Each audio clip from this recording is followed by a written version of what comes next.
Hi, welcome back guys. This is your friend, the Scion Fanfics. Back with amazing fanfiction.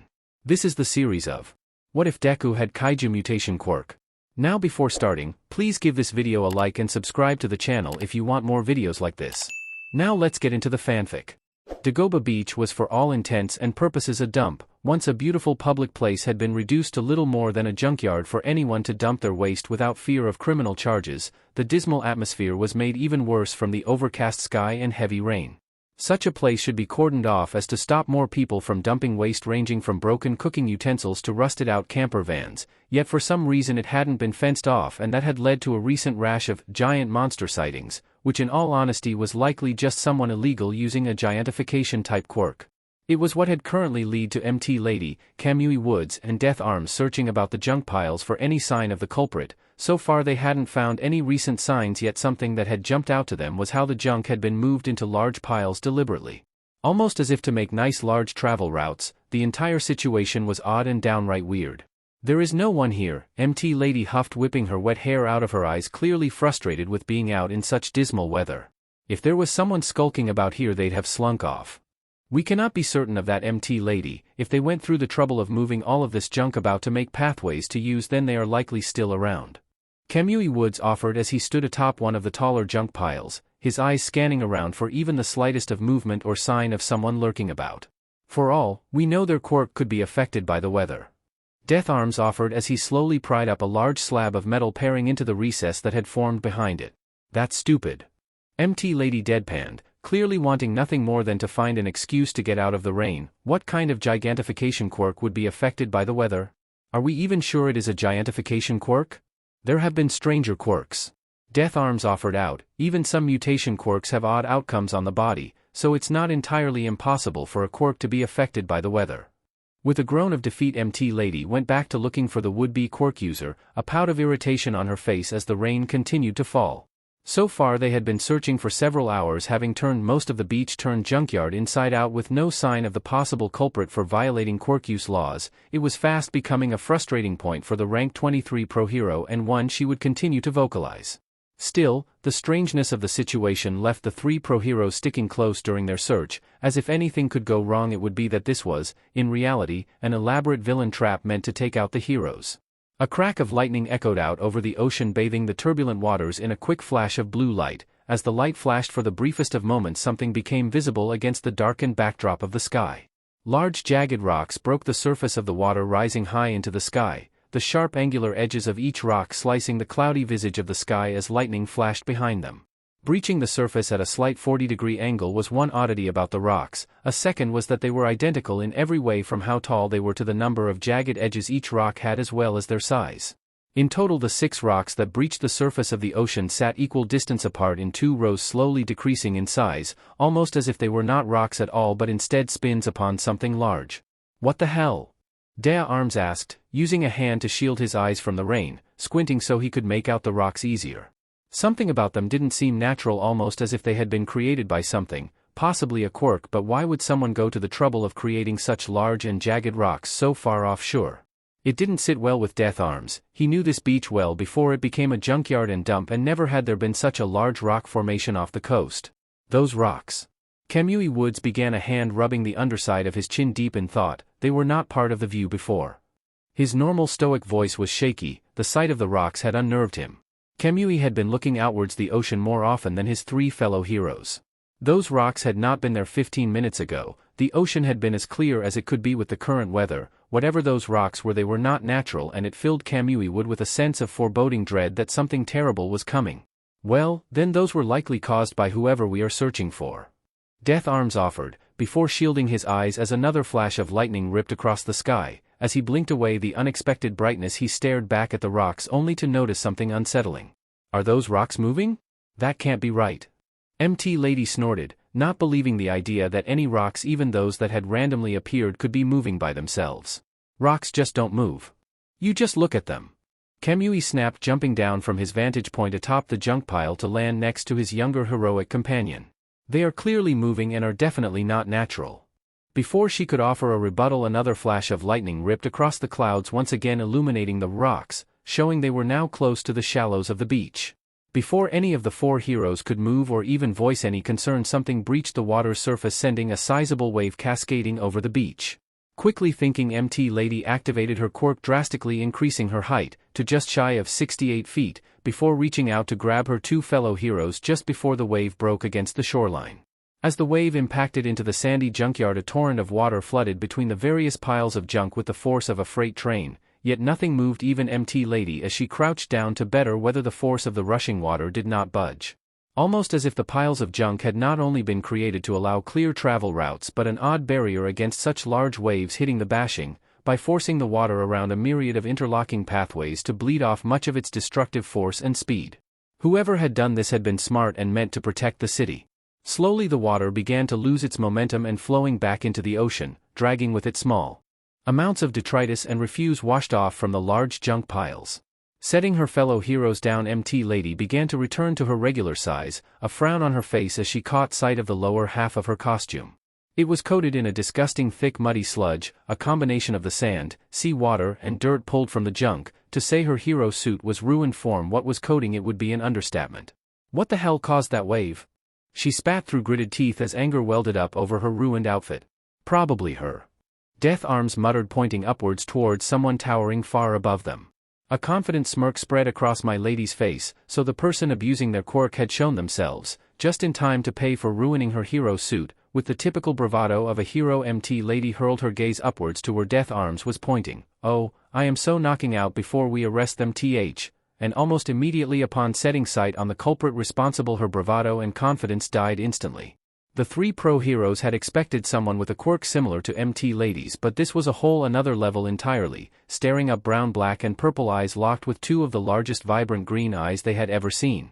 Green eyes that held a hardness and level of restrained anger they had never seen on another person. Taking an involuntary step backwards at the sheer weight of the commanding aura that bled freely from the green-eyed giant, the three heroes took in more of the titanic sight before them.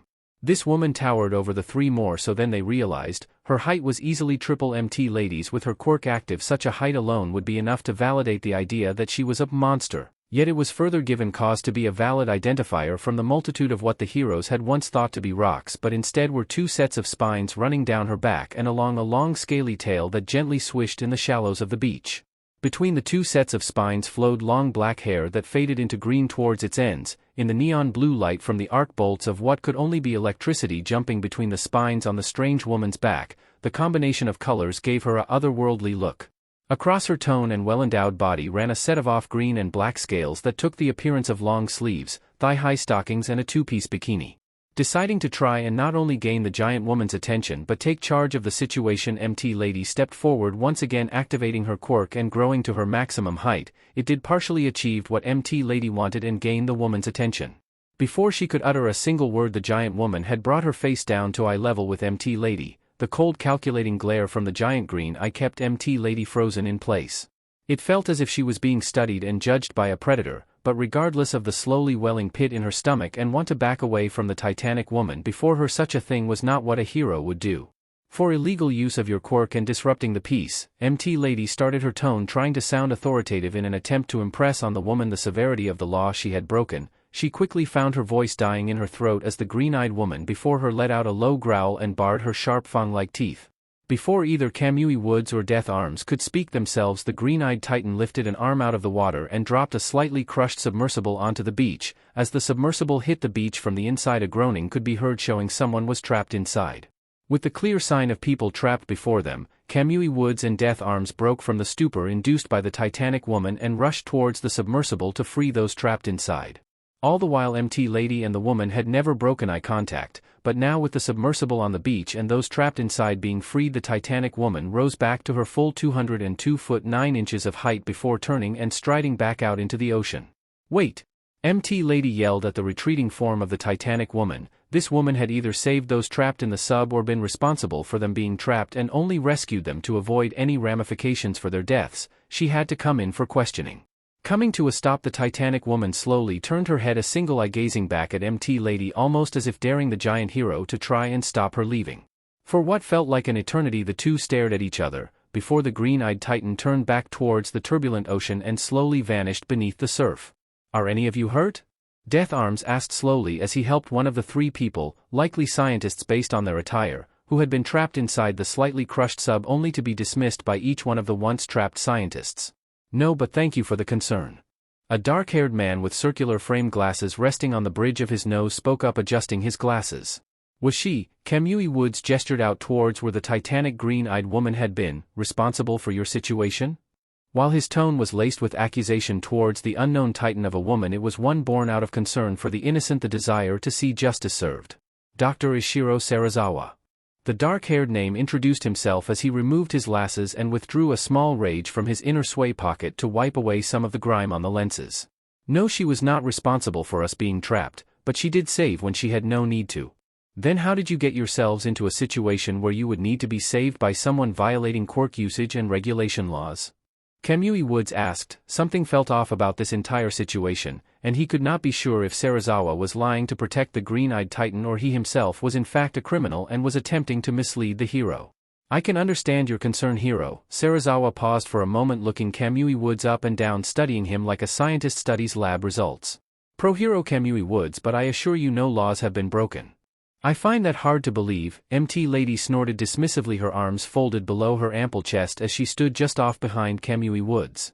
How can someone that large not be in violation of the quirk usage and regulation laws?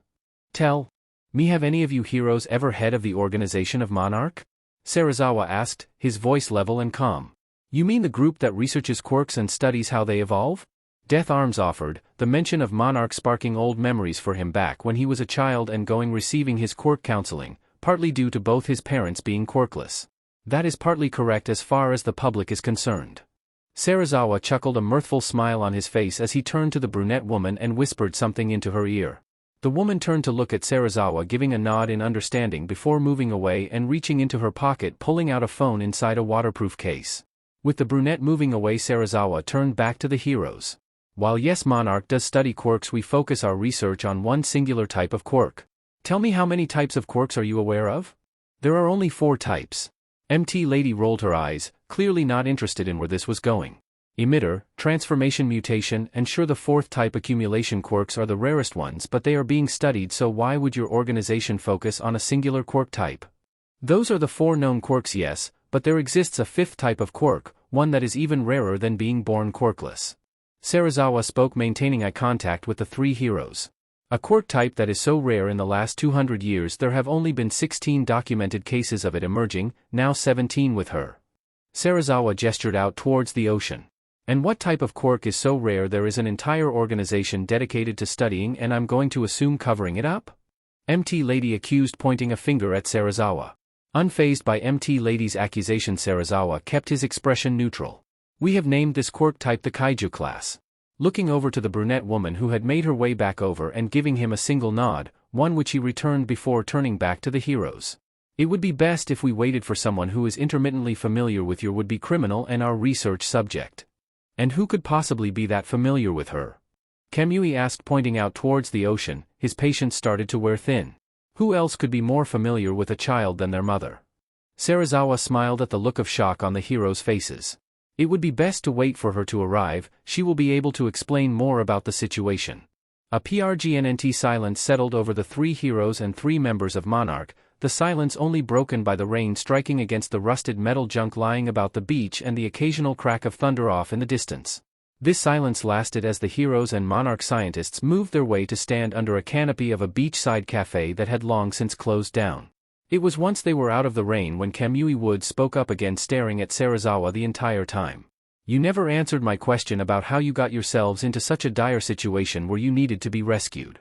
With a sigh, Serizawa pulled out an old chair from one of the tables still left outside and sat down, rubbing his eyes gently to relieve some tension. Leaning back in the chair, he looked around at his 2 colleagues, then towards the heroes before speaking. We were tracking her thanks to one of the unusual results of her quirk. While following up on the readings, our submersible was caught in an unforeseen rip current, dragged us deeper than the whole structure could manage. Were it not for her being close by, I am certain we would have been crushed by the pressure of those depths. What was it about her quirk that let you track her, and how long have you been studying her? Death Arms asked, finding what was going on here rather unsettling, as the memories of hard-to-answer questions and strange tests during his counseling. To hear that he was not the only one was a shock that was both comforting and disturbing all at once. Sir, if I may? The brunette woman offered. Serizawa merely offered a nod in approval to allow her, taking the time to deal with the growing headache that had been developing and was only get worse with the Kaiju-class quirk user's mother would arrive. Every recorded case of a Kaiju-class quirk has shared one thing in common: those with them once they activate give of a unique radiation signal. The brunette, while she spoke, tapped away on her phone before placing it down on the table facing towards the nearby cafe wall so it could project a graph to show two sets of radiation readings, one in red and one in blue. Now the blue line are normal background radiation found across the Earth. Over the years there has been a steady increase in the radiation which is believed to be a result of quirks. But if you look at the red line, we can see that the beta and gamma particles are identical. There is a significant spike in a noticeable difference in alpha particles and X-rays. Pausing briefly so that the heroes could absorb this information, the brunette waited for any questions. It was MT Lady who voiced the obvious question. If this type of quirk does that? She pointed a finger out toward the ocean. Why wouldn't they apply to a hero academy? It seems like such a waste of potential, miss. MT Lady left the question hanging to prompt the brunette into introducing herself. Vivian, Dr. Vivian Graham. The now named brunette introduced, leading to the heroes eyeing her more as it was now clear she was not Japanese, now hearing it her accent making it more than likely that she was British. What we have been able to theorize based on data collected from other cases of those with Kaiju-class quirks is that it changes their personality to something completely different, almost as if it reverts them back to a more primal mindset with a need to establish a territory and locate a source of natural radiation. Their quirk adapts their bodies to need. But aren't the only sources of natural radiation from deep-sea thermal vents? Death Arms spoke up, rubbing the back of his head, as he tried to recall a subject brought up during a middle school lecture from his youth. If what you're saying is true, shouldn't she be down there instead of at the surface, where she was spotted? That is why she is of extreme interest to us, on top of her Kaiju-class quirk. Serizawa spoke up again, slowly rising to his feet, watching as a black unmarked van pulled up, its side door opening to show a bright interior and the slender legs of a woman seated just out of view. For the past 4 years we have been aware of her. She has only sparingly descended to the hydrothermal vents around the Japanese coastline. She mainly hangs around near the surface and, from what we have observed, intervening in disasters when a hero is not close enough to make a difference. Wait, you don't mean the reports Selkie got from those oil rig works he found adrift were true? Kamui Woods interjected, remembering hearing about how a bunch of adrift oil rig workers had reported how when the rig they had been manning suffered a major explosion that weakened the entire support frame and buckled, only for them to be saved by some unknown titanic monster from the depths. He gestured towards the waiting black van, indicating for the heroes to enter. This might seem suspect, but with you three heroes seeing as how you three saw her on 2 separate occasions, I assure you all of your questions will be answered.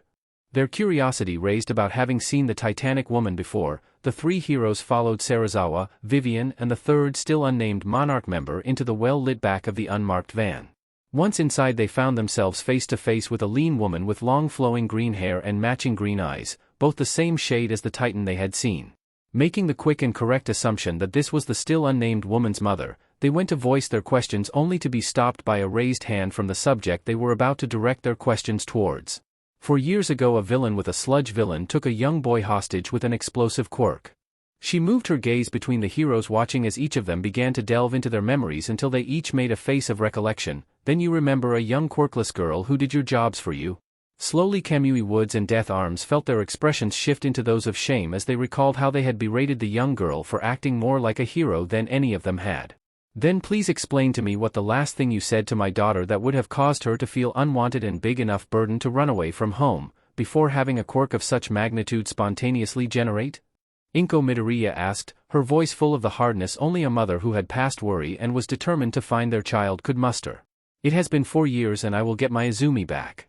When she had gotten the call from Vivian, it had been the first bit of good news Inko Midoriya had received in the last 4 years, to finally have a chance, no matter how slim it might be, to not only see her daughter but to bring her home was not something she was willing to pass up.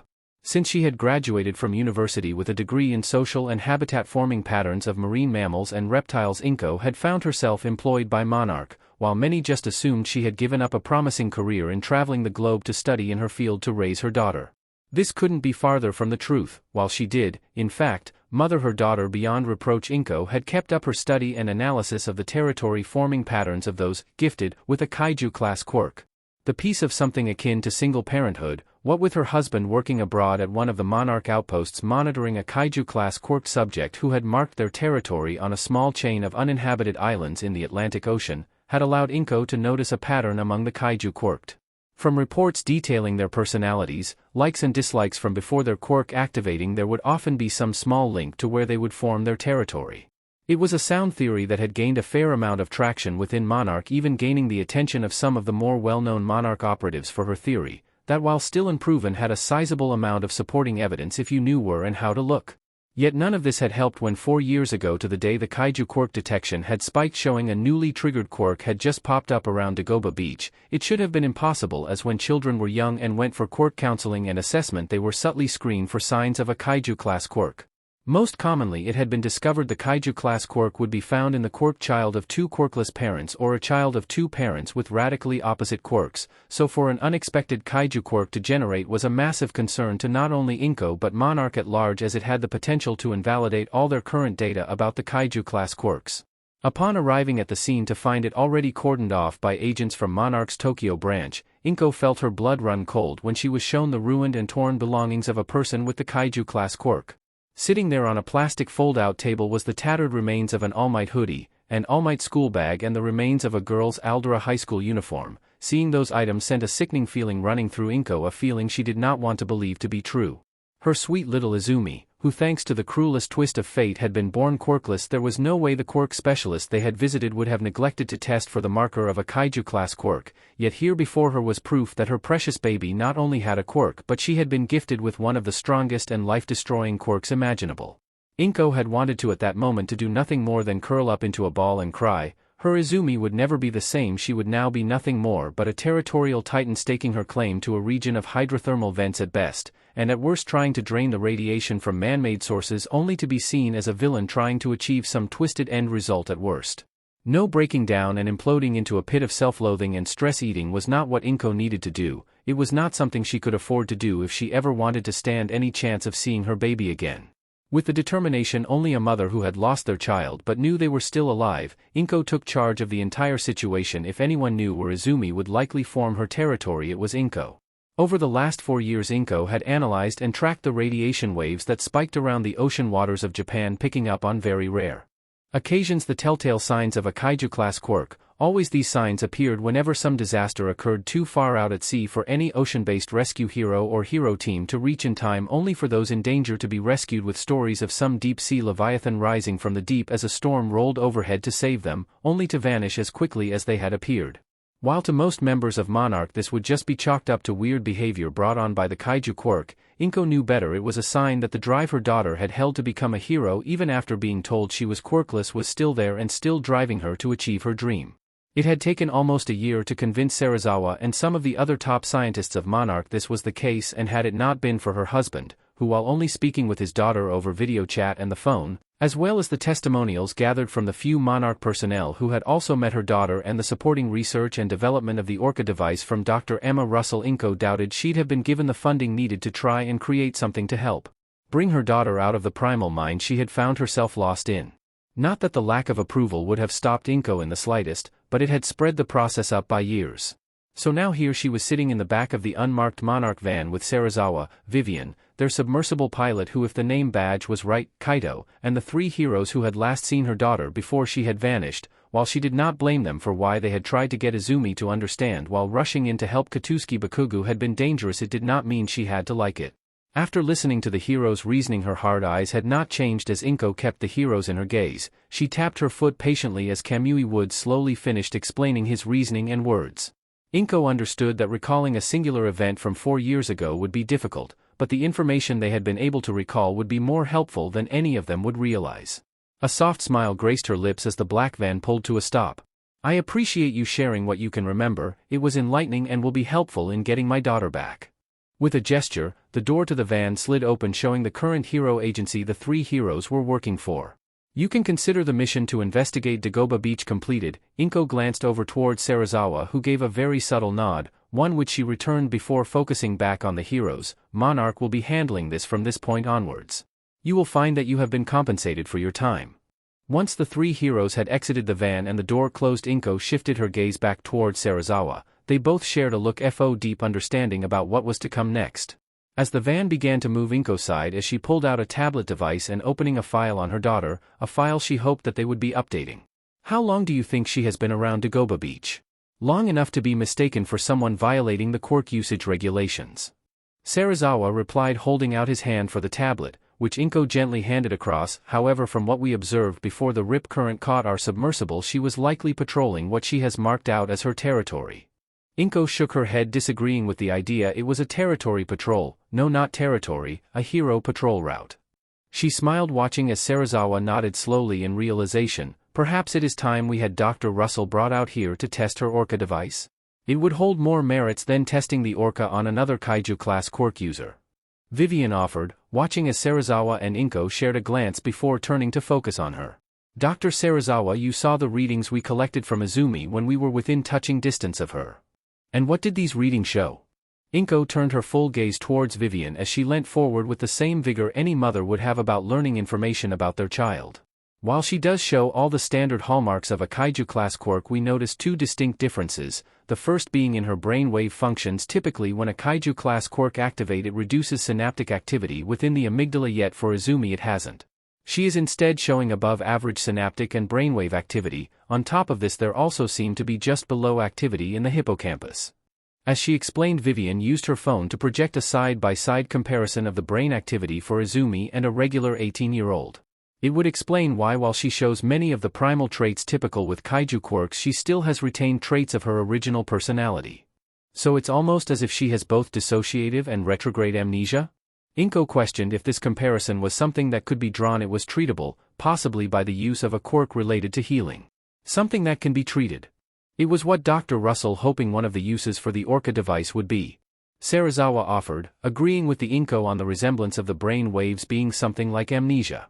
But as Vivian said, we noticed two unique things about the scans we were able to perform, and it is what the second distinct difference that is truly astounding. Serizawa set the tablet down on the seat next to him and reached over, resting a hand on Inko's shoulder. While I cannot say for certain right now until I have had a chance to compare the results to the background radiation scans of transformation-based quirks, but it seems as if there exists a secondary function to her Kaiju quirk, possibly the ability to revert to a smaller form. Then we should set about getting Dr. Russell and the Orca device here so we can put it Tahi test and can back my daughter. A determination had set into her voice, one typical of a mother who had been handed away to get her daughter back. Yet Inko knew there was a chance it would not work, as the Orca had yet to be tested. This meant there was a small chance that it could have the opposite effect and send her Izumi into a blind rage. She knew that unless they wanted a repeat of the Zilla incident that happened 20 years ago, something Monarch had managed to cover up and spin as just a dangerous villain defeated by the world's #1 hero, All Might. I shall handle getting Dr. Russell, the Orca device and her team to Mizudafu.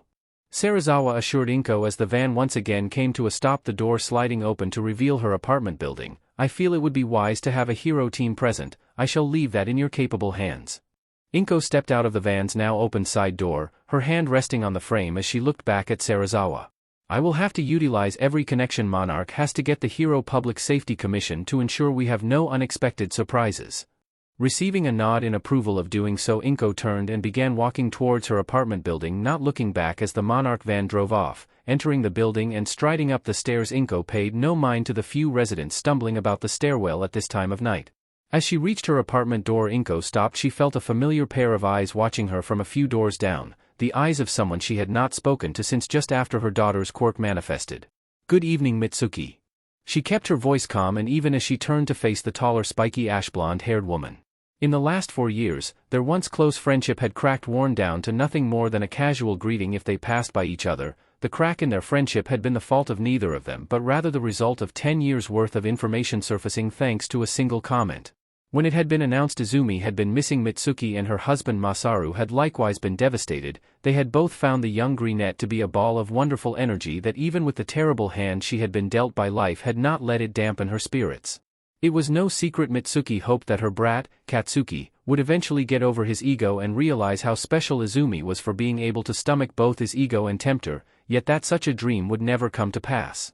Katsuki had shown no concern for his auntie but Blood's feelings and gone on to snap off about how the useless Deku couldn't even get rid of herself properly. This single remark had been the catalyst that would have far-reaching ramifications for not only her friendship with Inko but her son's dream of being a hero. Mitsuki had not been proud that she was grateful that thanks to how terrible Aldera High School had been at keeping any record of a student's misconduct nothing could be proven, yet it had raised enough doubt that Katsuki would be watched closely when he eventually applied to a hero school. Something she knew he blamed Izumi for and nothing she did be at getting him to counseling or talking to him could dislodge his belief that everything happening to him had been Izumi's fault.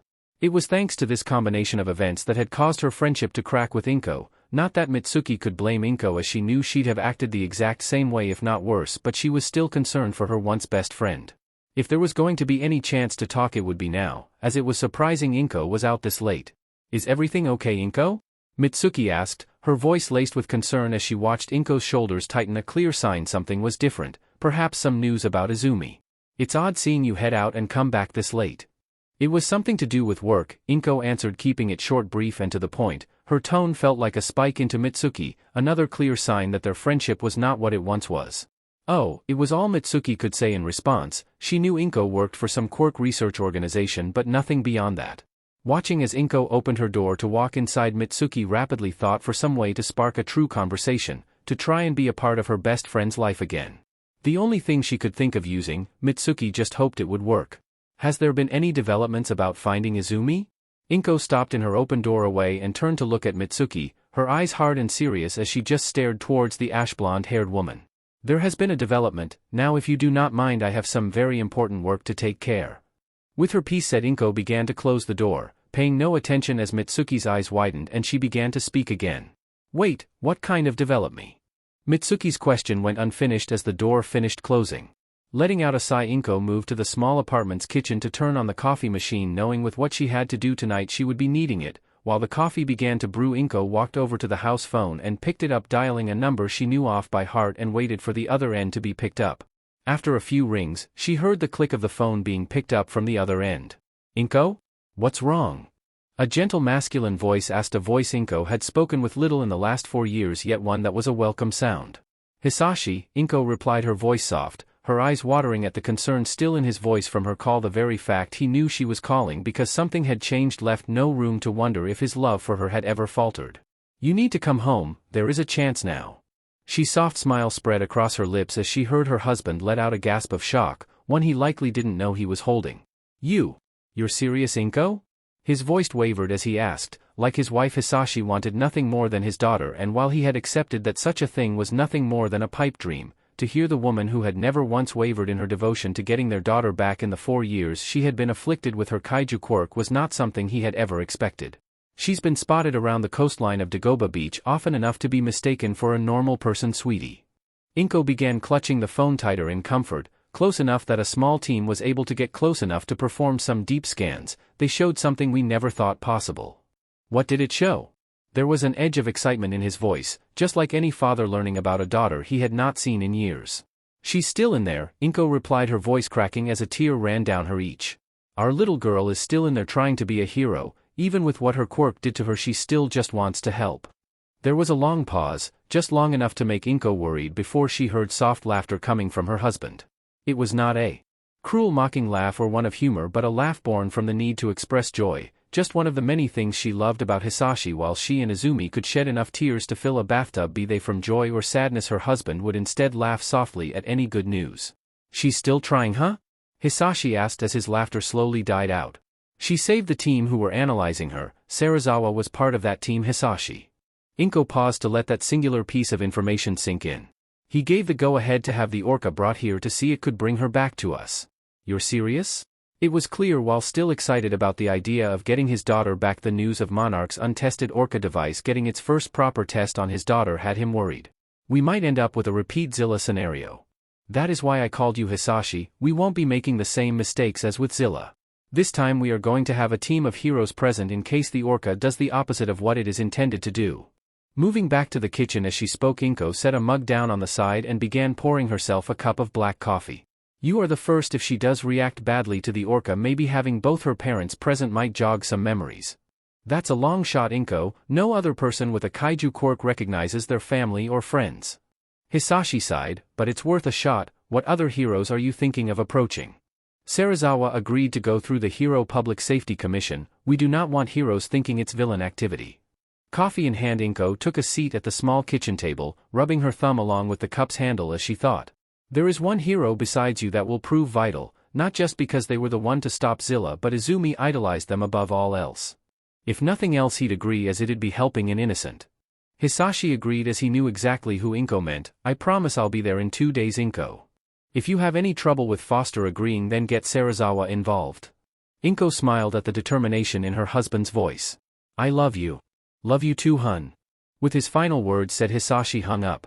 With a sigh, Inko took a sip from her coffee as she began dialing the number of office for liaison work between Monarch and the Hero Public Safety Commission. She knew it would be hard to convince the symbol of peace to help, as if anyone would want to help save a lost child, it would be him. It would be All Might. Leaving the humid Yunnan jungle in China for Mizutofu, Japan was something Dr. Emma Russell was both grateful and annoyed about. She had spent the past several years studying the Kaiju Quirk woman who had taken to hibernating within the ruins of an ancient temple. Such behavior was not uncommon for those with Kaiju Quirks. It was not yet understood why those with a Kaiju Quirk would seek to hibernate. This woman had been the bedrock for the last several years of study and research by Emma and her team, so that with the results from the various in-depth scans they had managed to achieve. It was through these scans they had been able to nearly perfect the Orca device and hopefully utilize it to give those with Kaiju Quirks back some of their minds. They had been reading everything to run the Orca's first field test when Serizawa had called. It was a call Emma had been expecting at some point, but not on the day that they were going to test the Orca. If Emma was a woman of faith and not science, she would have put his call down to divine intervention, but she was not, and it was thanks to the information Serizawa had shared and the orders he had given that lead to Emma packing up all of her equipment and daughter for the 3-hour flight to Musufada, Japan. She understood why Serizawa had made it clear testing the Orca on a Kaiju Quirk who was not hibernating was a variable they could handle easier. While a hibernating Kaiju Quirk would need to be woken first, then subjected to the Orca, it was more likely that being disturbed would send them into a rage. It was something Monarch did not want, so instead the Orca's test would be carried out on a Kaiju Quirk who was not in hibernation. A young girl she had met once before, the daughter of a who had long since become a close friend. The first true test of the Orca would be carried out on Izumi Midoriya in hopes of bringing the girl back to her senses. It was an ambitious plan, if nothing else, one Emma knew she would have done herself in a heartbeat if her daughter, or, if he was still alive, son, found themselves in the same situation. While it had been annoying to pack up and being the relocation to Musufao, there was a single saving grace, and that was her daughter Madison. The girl's raw excitement about heading to a city filled with heroes had been infectious. While she had shown a keen interest in the scientific field and a mind to match such a life was not what the young girl wanted. It was clear to Emma that all her daughter really wanted was the life of a normal preteen girl. With this relocation to Mizutofu, her daughter would finally get that chance to just be a normal child. Something Emma was not going to let slip away, even if it would only be for the briefest of moments. Slowly the Monarch Osprey touched down on the rooftop of a single high-rise building that on the outside simply blended in with the rest of the city skyline, yet inside, however, it was a different story. This high-rise was Monarch's center for operation control within the Pacific region. This freed up the headquarters in Tokyo to deal with coordinating worldwide operations.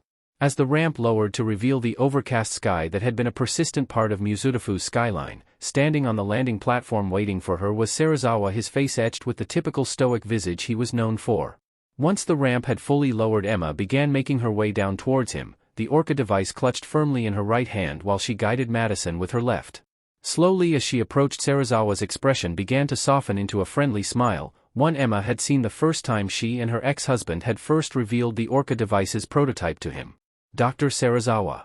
Emma smiled as she walked up to him. It was a surprise that he was waiting for her personally. Normally a small security team would have been waiting to escort her to whatever conference room he had commandeered. If Emma had to guess, it was likely because she was a day later than the 2-day window she had been given to pack up and arrive.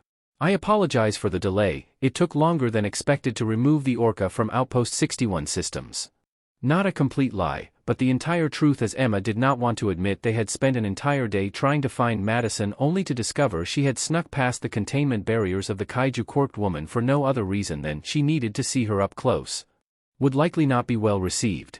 It is of no concern, Emma, Serizawa reassured as he turned to stride towards the waiting elevator at the far end of the rooftop landing platform. We have had some complications ourselves. What kind of complications? Emma asked. While it was normal for complications to arise during an operation involving the containment of a kaiju quirk, ranging from lack of information and underestimating the strength of the kaiju quirk, complications beforehand were unheard of. With how close we are to a heavily populated area, I deemed it necessary to coordinate with the local Hero Public Safety Commission so we would not have another repeat of the Zilla incident. He paused briefly, stepping aside to allow Emma and Madison onto the elevator first. They are insistent on assigning the number 2 slot pro hero to provide their assistance on this operation. Inko and Hizashi are less than pleased to have the number 2 as part of the hero team we shall be working with.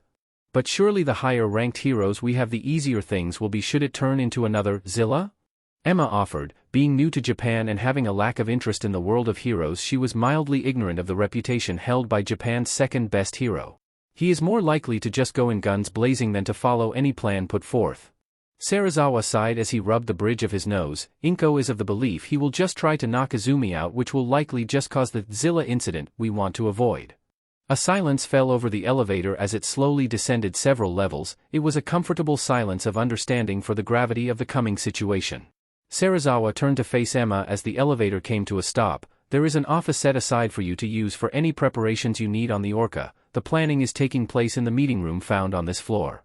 He paused to look over at Madison, a soft smile forming on his lips. I would suggest heading to the cafeteria for something to eat. I shall inform you of what is said in the briefing. With a final smile and nod to Emma and Madison, Serizawa walked away after gently shutting the door, making his way towards the briefing room. It was his hope that everything would go smoothly. Entering the large meeting room, Serizawa saw it full of only Inko and the small technical team assembled to help monitor the Orca. Hizashi and the 10 heroes agreed upon being assigned by the Hero Public Safety Commission, but the only other hero Monarch kept on staff besides Hizashi. Godzilla, a hero Monarch had brought into their service the moment he had graduated, as his quirk held similar base abilities to those commonly held by all kaiju quirks. He had been a cornerstone of their efforts to understand kaiju quirks, find ways to minimize the damage those with them could do, and bring those affected back some semblance of normality. Dr. Russell will not be joining us, Serizawa spoke as he took his seat, lifting a hand to adjust his glasses. I shall fill her in on what is discussed here. Line break. Inko nodded in response, turning to look over the assembled heroes and Monarch personnel, taking a deep breath to steady her nerves. It was close. Getting her daughter back was only a stone throw away. She was now at one of the final hurdles. Looking between the assembled heroes, 8 of the 10 heroes present besides Hizashi and Godzilla were ones she knew her daughter would have been overjoyed to meet. Inko thought back to the times she would just sit in her daughter's room staring around at all the All Might memorabilia. She had been lost during those early days and just wanted, needed, to feel closer to her Izumi in any way she could. It was during her time ghosting around Izumi's room she had finally looked into the hero journals her daughter kept. She could see her daughter's intelligence and analytical skills clearly across every page. Inko could just picture her daughter excitedly scribbling away in any one of those journals. It would always flood her with joy and sorrow in equal measures. Yet out the other 2 heroes in the room, only one of them had the capacity to make things worse. Enji Todoroki, Japan's number 2 pro hero, more known by his hero name Endeavor. Inko narrowed her eyes as she looked at the man. He was the farthest thing from a hero. How he obtained the rank of number 2 Inko had no idea. From what she had seen in her daughter's journals about him gave her an interesting insight to how Izumi perceived Endeavor. While every other hero detailed in the journals had their strengths, weakness, and how they could cover those weaknesses with support gear or their strengths, Endeavor's pages detailed his strengths and how to bring him down, along with a scarily in-depth psychiatric profile on the man and how best to exploit it. The level of detail was scary, but it was eye-opening for Inko. It showed her a deeper side to her daughter and her hero worship. It showed Inko her daughter didn't mindlessly idolize heroes but truly believed in what they stood for. She still did not know why the Hero Public Safety Commission had insisted Endeavor be a part of the hero response team, but it was the single caveat Monarch had to concede to if they wanted to be able to go ahead with deploying the Orca so close to a city. But one of the heroes in his room made up for Endeavor being present, one of the trio of heroes who had last seen her daughter, Yutakiyama, or as she was better known, MT Lady. This woman had gotten in contact with Monarch in the days leading up to this meeting, wanting to help. Inko was impressed by the blonde woman's drive and want to fix a mistake in how she had handled the situation with her Izumi 4 years previously. It was respectable, and with her quirk, you would be beneficial should Izumi react violently to the Orca. You are all likely wondering why Monarch requested the aid of heroes in one of our research operations. Inko stood up and pulled a remote from her pocket to turn on the projector to reveal to the assembled heroes information on the Kaiju class. Quirk. You are all likely aware of the 4 publicly known quirk types, but our upcoming operation will be focusing on a fifth type that since its first emergence world governments and the Monarch organization have kept hidden as to protect those with such a quirk.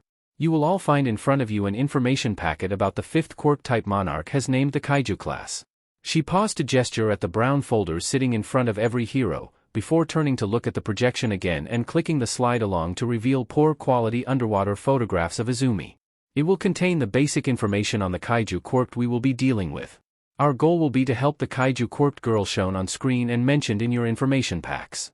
Why would you need 10 heroes just to help one person with a troublesome quirk?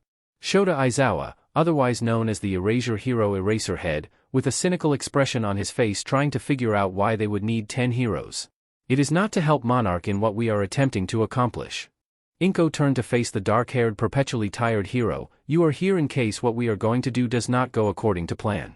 For the briefest moment, Inko shot a glare towards Endeavor, a glare that did not go unnoticed by the more observant heroes in the room. It had led to Shota, Ryuko Tatsuma and Kogu Sakamata to glance towards the number 2 hero wondering what he could possibly do to earn such high ire. That does not mean you are to decide when that is, it is the reason we request for the wild pussycats to be present here. Between Mandalay and Ragdoll their quirks will be able to both assess the state of the Kaiju quirked and relay the message to the rest of if you are needed to intercept and subdue her. If we are going to be required to subdue this girl, are any unique things about her quirk we should aware of? It was the number 11 pro hero gang Orca that had voiced the question on most of the heroes' minds. And does this girl have a name? The Stop 3 pro hero Hawks asked, finding it odd they were just referring to this girl. Her name is Izumi, we shall keep her first name private so to protect her family, Sarazawa answered. He understood why Hawks asked so he could remove the clinical nature of what they were discussing. With the name revealed Inko to explain what the Monarch team would be doing before moving on to giving each of the heroes a rundown of why they had been requested, yet one hero was no longer paying full attention to what was being said. The symbol of peace, All Might, felt his mind wander back to 2 events from 4 years ago. Tashinori's mind drifted back to the young wide-eyed green-haired girl who had asked him if without a quirk if she could be a hero. He had thought his words had let her down gently but they had not, and it was not until after she had saved another victim from the sludge villain that he realized how broken she had looked when he had said no. He had wanted to find the young girl after the second time he had captured the sludge villain to apologize and say she could be a hero. She had the drive and the desire even without a quirk and having so many tell her she could not. Yet he had not found her, she had simply vanished, the perfect successor, and she had slipped away. At the time Tashinori had contacted Naomasa a couple of days after the fact to see if he could help locate the girl. He had ended up waiting those few days as her name had slipped his mind. It was during that call he had been told the girl had simply vanished and that no missing persons case had been opened but a report merely filed. This had shocked Tashinori to his very core. What parents did not want their child found? It had not been something he would have let rest. He was fully prepared to see justice done, having jumped to the of terrible parenting until Naomasa had told him that while the girl Izumi was missing it had been filed as a dormant quirk incodent and the entire investigation would be handled by one of the many quirk research organizations. Finding out it was Monarch who would be handling the search, he knew it was not to bring Izumi home but instead to keep her from becoming a threat to anyone else. It had brought back memories of one of the toughest fights he had ever participated in while working in America. Tashinori had his attention brought back to meeting as he heard his name being spoken by one of the 2 heroes Monarch kept on their payroll. He had worked alongside them both during the Zilla incident and had come to respect both of them for their dedication to not only keeping the citizens of the world safe but those affected by the Kaiju class of quirk. All Might, you'll be with us and the team using the Orca to draw Izumi in, Hizashi spoke, giving the number 1 pro hero a serious look. From what information we have gathered about Izumi before her quirk's activation, she idolized you. Seeing you there and plainly visible could prove crucial to what we hope to do. Should she respond negatively and turn violent, you are the best hero to combat the titanic strength her quirk has given her. Putting on his signature smile, Tashinori looked to Hizashi and gave him a single nod. Of course, it would be nothing short of a pleasure to help bring a young lady's mind back to her. While outwardly he displayed the bravado he had become known for, deep inside All Might felt that his presence could do more harm than good, considering what he had last said to the girl. I have nothing but the utmost faith we shall bring Izumi back to her senses. Then in 2 days at 10 in the morning, we shall commence with what we have planned. Inko spoke as she stood, handing the projector remote to Hizashi. We shall be using Dagobah Beach as it is the last recorded location Izumi was sighted at. I'll leave the planning to for the possibility of needing to subdue her to those better suited. With a single nod, Inko made her way towards the door, watching as her husband stood alongside Godzilla to begin planning their contingency plan. As she left the meeting room, followed closely by Serizawa, she cast her gaze across the assembled heroes, and with the definite exception of Endeavor and possibly MT Lady, Inko hoped seeing so many heroes she idolized would give her daughter's mind the drive needed to come back. These 8 heroes, ranging from her 2 favorites in All Might and Ezrehead to Gang Orca, Hawks and Ryukyu, all heroes within the top 10, and the 3 members of her daughter's favorite rescue team, Mandalay, Pixie Bob and Ragdoll. It would work. Inko knew she had 2 days to prepare. While she was not familiar with the Orca device and programming, it would be better left to Dr. Russell. She did, however, know her daughter and would do what any mother would do when trying to coax their lost and frightened child back out into the open. She would bring the things her daughter had loved most. Her daughter's handwritten hero analysis journals, a new empty journal to hopefully detail with things she would be able to remember about her 4 years. In a way, it would be a personal quirk analysis book, one to help Izumi understand herself, and the one thing Inko knew her daughter would struggle to ignore: a large bowl of homemade katsudon. If nothing else, Inko had hoped the smell of her Izumi's favorite food would at least spark something in the girl's mind. The 2 days leading up to the operation had dragged for Inko and Hizashi. No matter how busy they had been with all the preparations needed to ensure nothing unexpected happened during the Orca's deployment. Ensuring that Dagobah Beach and the surrounding few streets were completely closed off to the public and no citizens were inside any of the buildings had been a grueling task, yet having the heroes present had made it much more manageable, as people seemed more willing to listen to someone dressed in bright vibrant colors than a short green-haired woman in a smart dress suit and lab coat. From one task to another, Inko had found herself working alongside her husband when it came to dealing with the heroes and what they would need to make full use of their quirks. Surprisingly, it had only been Pixie Bob that had any real requirement, and that had been a large quantity of soil.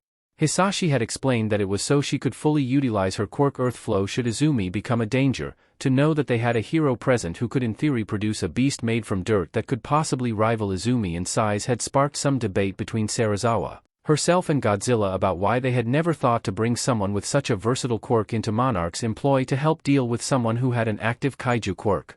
Now, however, with all the preparations complete, Inko found herself standing under the canopy of the small pier on Dagobah Beach, helping connect the various speaker systems to the Orca device to boost the range of the sonar pulses it would be emitting. Inko knew her daughter was nearby. You could call it a mother's intuition, but she could feel her baby was close. Plugging the final set of cabals in, Inko turned towards Emma, who was hunched over the table. The Orca had been set on both her and Serizawa. Looking between the Orca and the series of laptops set up and connected to the Orca, it had been done so that while the Orca would be performing its intended function, they could capture and analyze the neurological data from how its sonar waves resonated with Izumi. "I think we are just about ready to begin," Emma announced as she made a final few adjustments to the Orca, her hands resting on the controls as she turned to look towards Hizashi, who was standing with Mandalay, Ragdoll, and All Might at the back of the canopied pier. She turned to look towards Inko, who was now standing at the very edge of the pier, an All Might-themed bento box clutched between her hands, probably handed to her by Hizashi. Her gaze was focused out towards the oddly calm ocean. "Our backup is hidden around the beach," Hizashi spoke, a slight chuckle in his voice. "Those piles of sorted junk actually have a use." "Now is the time, Doctor," Serizawa spoke up, turning his gaze towards the water. He had spent most of his life studying ways to help the kaiju quirk. It was a mystery to him that such a powerful quirk could truly change someone. While quirks did often alter someone's mental state, such as his own quirk had left him stoic by its very nature of fully understanding another's quirk from a single glance, it had led him to earn deep respect for those who had unfavorable quirks yet would still strive to follow their dreams, none more so than Izumi Midoriya, a girl who had, from what he had seen, one of the strongest kaiju quirks he had seen. And yet her mind was still there, not fully gone like every other kaiju quirked. Serizawa glanced over at Emma, watching as she pressed the activation button on the Orca. The rhythmic sound waves began to filter out across the calm water, calling to Izumi to draw her in. Line break. The Alpha snorted as she scanned the ocean's floor, searching for large detritus that littered her territory. It had been one of her habits since she had awoken 49 lunar cycles ago. She would make what was hers clean. Alpha found the quiet of the deep waters soothing. It gave her time to think, to question what she was, something she could not remember, but she knew the memory was there. The small voice in her head told her she was more than just a monster. Not that she knew what the voice meant by monster, it was difficult to understand at times and often told her to do things she could not understand. Why should she save the small things that upset nature with their ways? It went against the natural order that gave rise to her and the other titans. But the voice argued against this, told her that she shouldn't ignore those in need of saving, that she had the power to help those who needed it. Being a hero, the voice had called it, something she didn't understand, but it felt right and she liked the feeling that came when she saved the small things, so she had kept a vigil for small things in danger within the waters of her territory. Yet it was never just enough to save the small things. Something else nagged at the back of Alpha's mind. They only surfaced whenever she saw her own face, images of a green-haired small thing smiling at her and noises she didn't understand coming from the green-haired small thing. These images gave her a longing, empty feeling in her chest.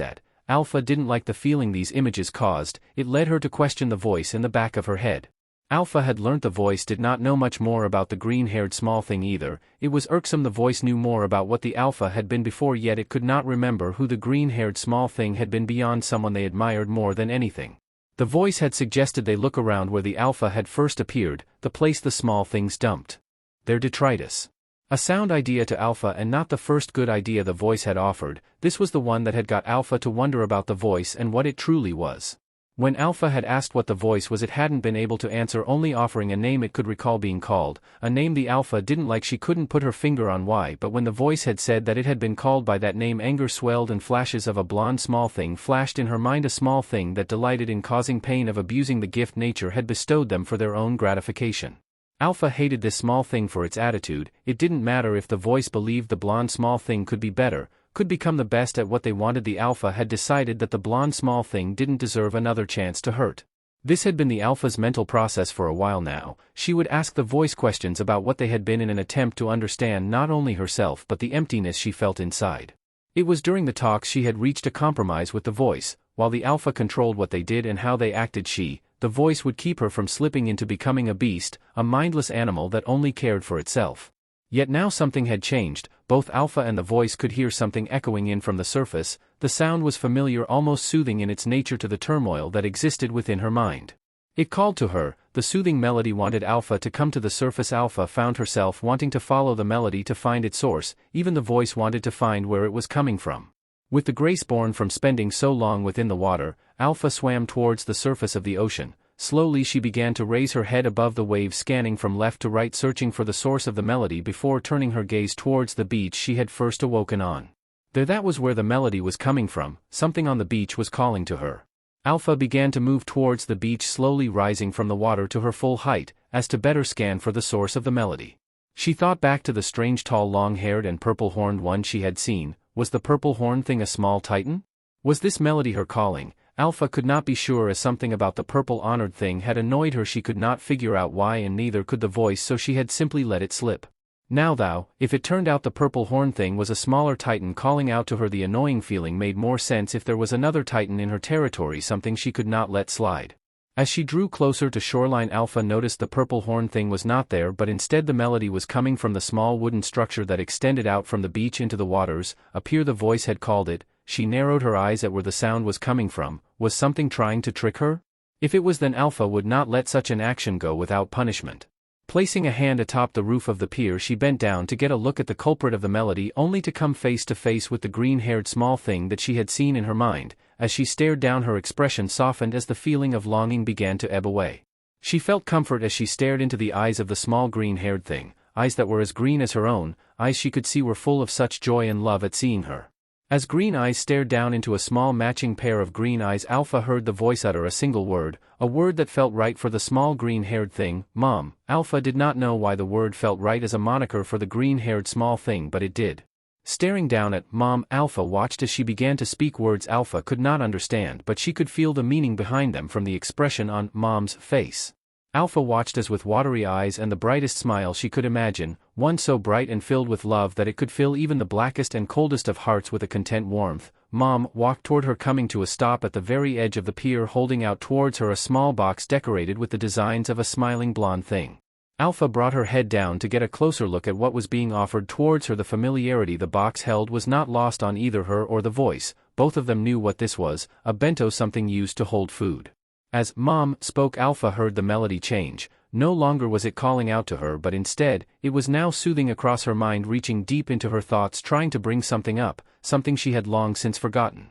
Hazy memories neither she nor the voice could figure out began to unravel themselves and become known again.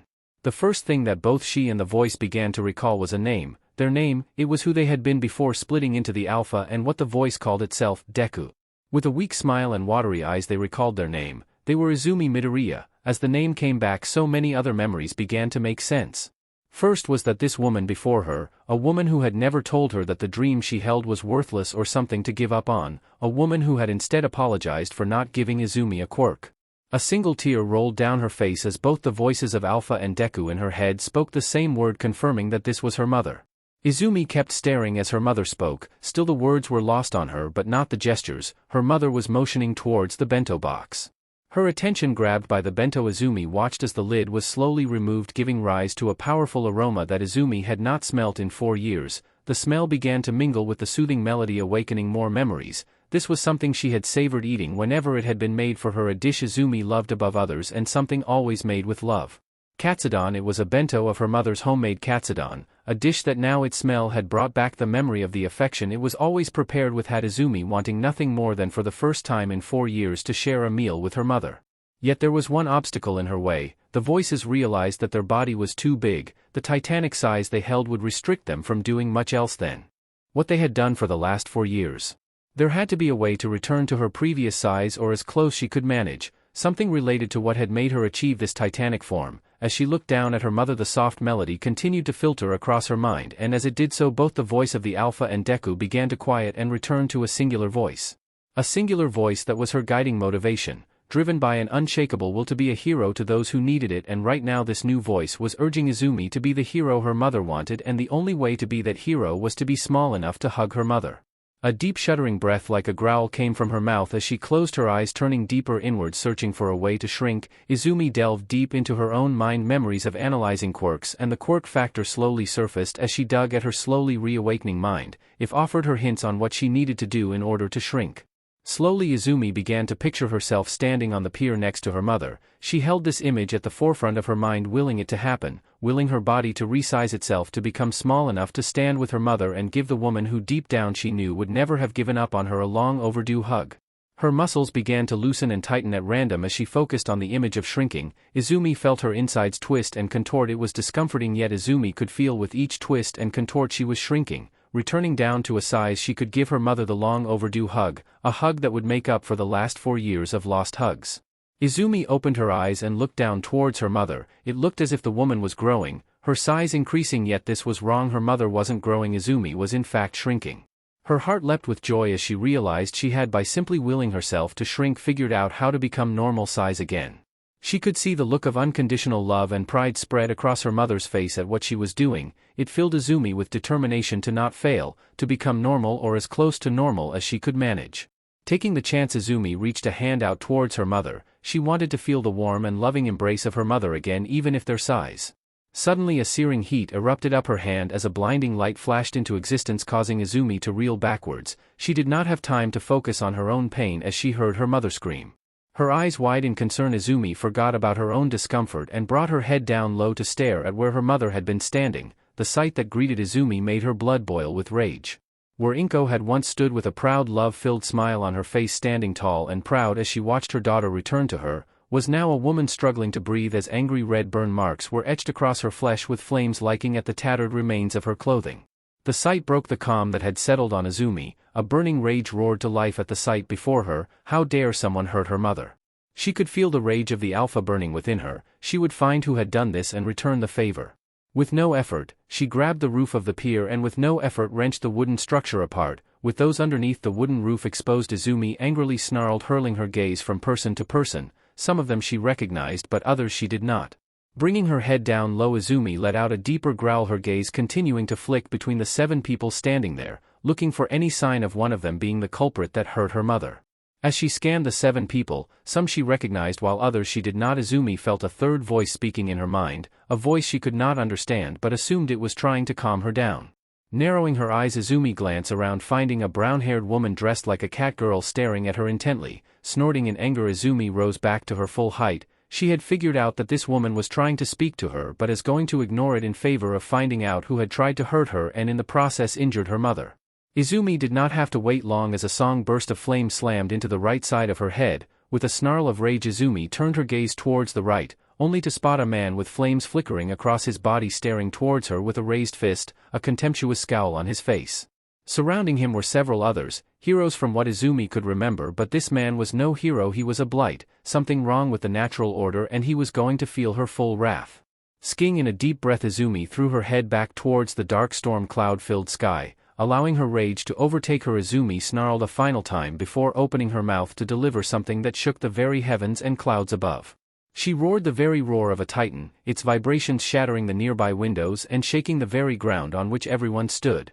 Slowly as the roar died out, she brought her gaze down towards the flame-covered man again, with nothing but pure hatred flooding her veins. Izumi roared a second time and charged forward, a hand curled into a fist ready to strike down and show this whelp the power of a kaiju quirked. Tamura hated mandatory stealth missions, sneaking about and observing heroes bored him, and his current perch with Kurojairi atop a block of flats overlooking the junkyard beach. He'd rather be recruiting new party members to help him achieve the highest score possible and kill the final end boss, All Might. His boredom slowly began to morph into frustration at the sight of the heroes hiding around the junkyard beach. Those heroes were nothing but optional bosses, really extra EXP to help him and his eventual party level up enough to kill All Might. Tamura's frustration was further increased by the sight of All Might being present. It was such a tease for the final boss to be present on an optional side quest like this, yet there he was just standing there waiting for something. Tamura could not figure out why he was here. From what Sensei had told him when he had requested both he and Kurojairi spy on what was happening, it was a Monarch operation involving quirk research. That was something else. Tamura could not understand what was Sensei's obsession with Monarch and the quirks they researched. Tamura knew that if we wanted, Sensei could simply take any quirk he desired from anyone. With a growl of irritation, Tamura began scratching at the skin of his neck, watching as the scientists activated some odd device that began emitting a strange noise towards the sea. "This isn't giving us any useful information," Tamura dismissively said, his patience for continuing to observe what was going on having reached its end.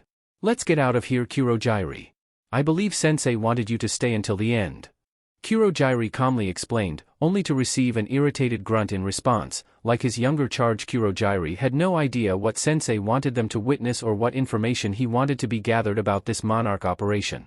He had alluded to Kurojairi that it would likely be something Tamura would want to see. The man had not been wrong about such things in the past, so Kurojairi would make sure Tamura would remain until the end of whatever was going on. Unless things became a threat to both their lives, then he would warp them both to safety and deal with the fallout likely to be generated from doing so. They were not kept waiting long, his eyes widening on a mixture of shock and glee at something so powerful emerging from the ocean only to make its way towards All Might and the others on the pier. Tamura had never seen such a creature of pure power, a woman that simply oozed strength and indifference, a titan among mortals. He was awestruck. Was this a hidden bonus character, one that would only appear if certain conditions were met? Right now that didn't matter when compared to what possibilities this bonus character represented. Tamura was hopeful such a force of nature was recruitable. If he could bring her onto his side, then it would make the final boss battle so much easier for him. But how to go about recruiting such a destructive character? Tamura began to feverishly scratch at his neck as he watched what was happening. Raising a pair of binoculars, Tamura watched as a green-haired woman stepped forward and held something up towards the Titan. As he watched, he moved between staring at the woman and Titan, wondering what was going on. His question was answered as he watched the Titan begin to shrink, her face losing its scowl as she stared at the woman.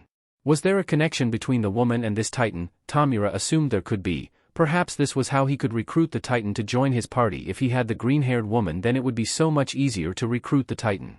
Yes, he'd have to get his hands on the woman. That was the takeaway from this mission, a plan to recruit someone that looked like they had the sheer force to destroy anything in their path. His plan seemed viable right up to the point a jet of fire bathed both the green-haired woman and the Titan's outstretched hand. Whipping his gaze to where the fire had originated from, Tamura left out a frustrated growl at who he saw.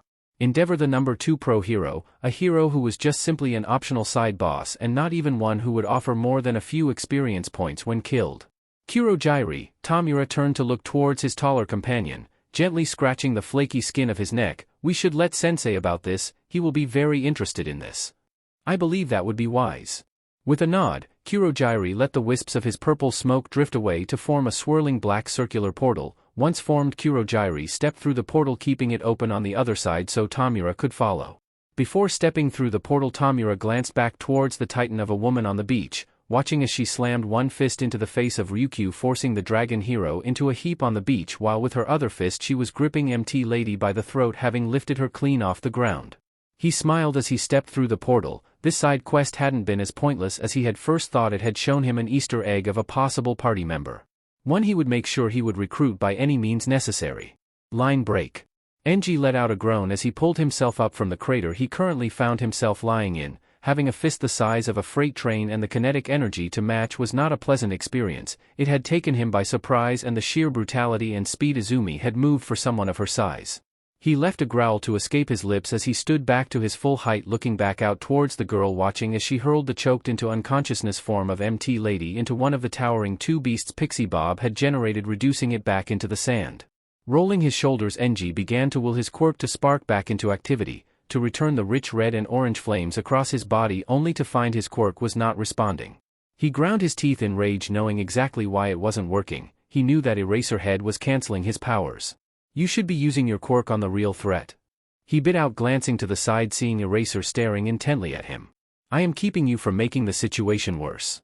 Shota bit back, ignoring the explosive shock wave from both Gadizlo's atomic breath and Hisashi's fire breath slamming into Izumi's armored side, forcing the Titanic girl backwards as Gang Orca attempted to keep disorientated with hypersonic waves, drawing her attention away from Pixie Bob as she was attempting to create more large-scale sand golems. That monster is wiping the floor with everyone. Enji snapped back, gesturing out, watching as Izumi brought her tail down towards Gang Orca, Godzilla and Hizashi, causing three of them to dive out of the way, only narrowly avoiding the crushing blow. I'll bring her down once you stop suppressing my quirk. No, Shota sighed, keeping his gaze firmly on Enji. You will likely at best be crippled and at worst dead. Shota felt his left eye twitch in a need to blink, and the second he did, Enji would charge in without a second thought, seeing only the glory bringing Izumi down would bring. Before Enji could respond, an earth-shaking roar caught both of their attentions. Blinking at the unexpected noise, Shota turned to see Izumi glaring hatefully down at where both he and Enji stood, ignoring the flyby slices on the back of her head from hawks. Shota narrowed his eyes as he looked up at Izumi, noting that while she still dwarfed even MT Lady, she had remained at the reduced height from the brief moment everything had been running smoothly. His eyes widened at the realization of what this meant. Izumi was not needlessly lashing out. She was acting intelligently, and that made her all the more dangerous. It only took that single brief moment for his gaze to fall from Enji to return the number 2 Pro Hero's quirk to him. Without a single moment of hesitation, Enji reignited himself and began hurling out blasts of fire. Shota was forced to take several large steps backwards due to the heat radiating from Enji's fire blasts. If had to guess, Enji was putting out enough heat that it caught to clothes a normal person would be boiled from the inside. Turning his gaze back to Enji, Shota went to activate his quirk again to stop the number 2 Pro Hero before he inevitably missed Izumi and hit either another hero or a second Monarch scientist. Yet before he could stop Enji, a slowly build whine started to fill the air, followed by a metallic taste filling the air. At first, Shota thought he had bitten the inside of his mouth somehow and was tasting his own blood. This idea was quickly disproved when he heard Mandalay's voice inside his mind. Shota, if your quirk works on Izumi, you need to stop her now. Turning his gaze from Enji back to the Titanic girl, Shota watched as the scales that ran from the tip of her tail and up her back began to pulse a vibrant blue color, almost as if they were charging up.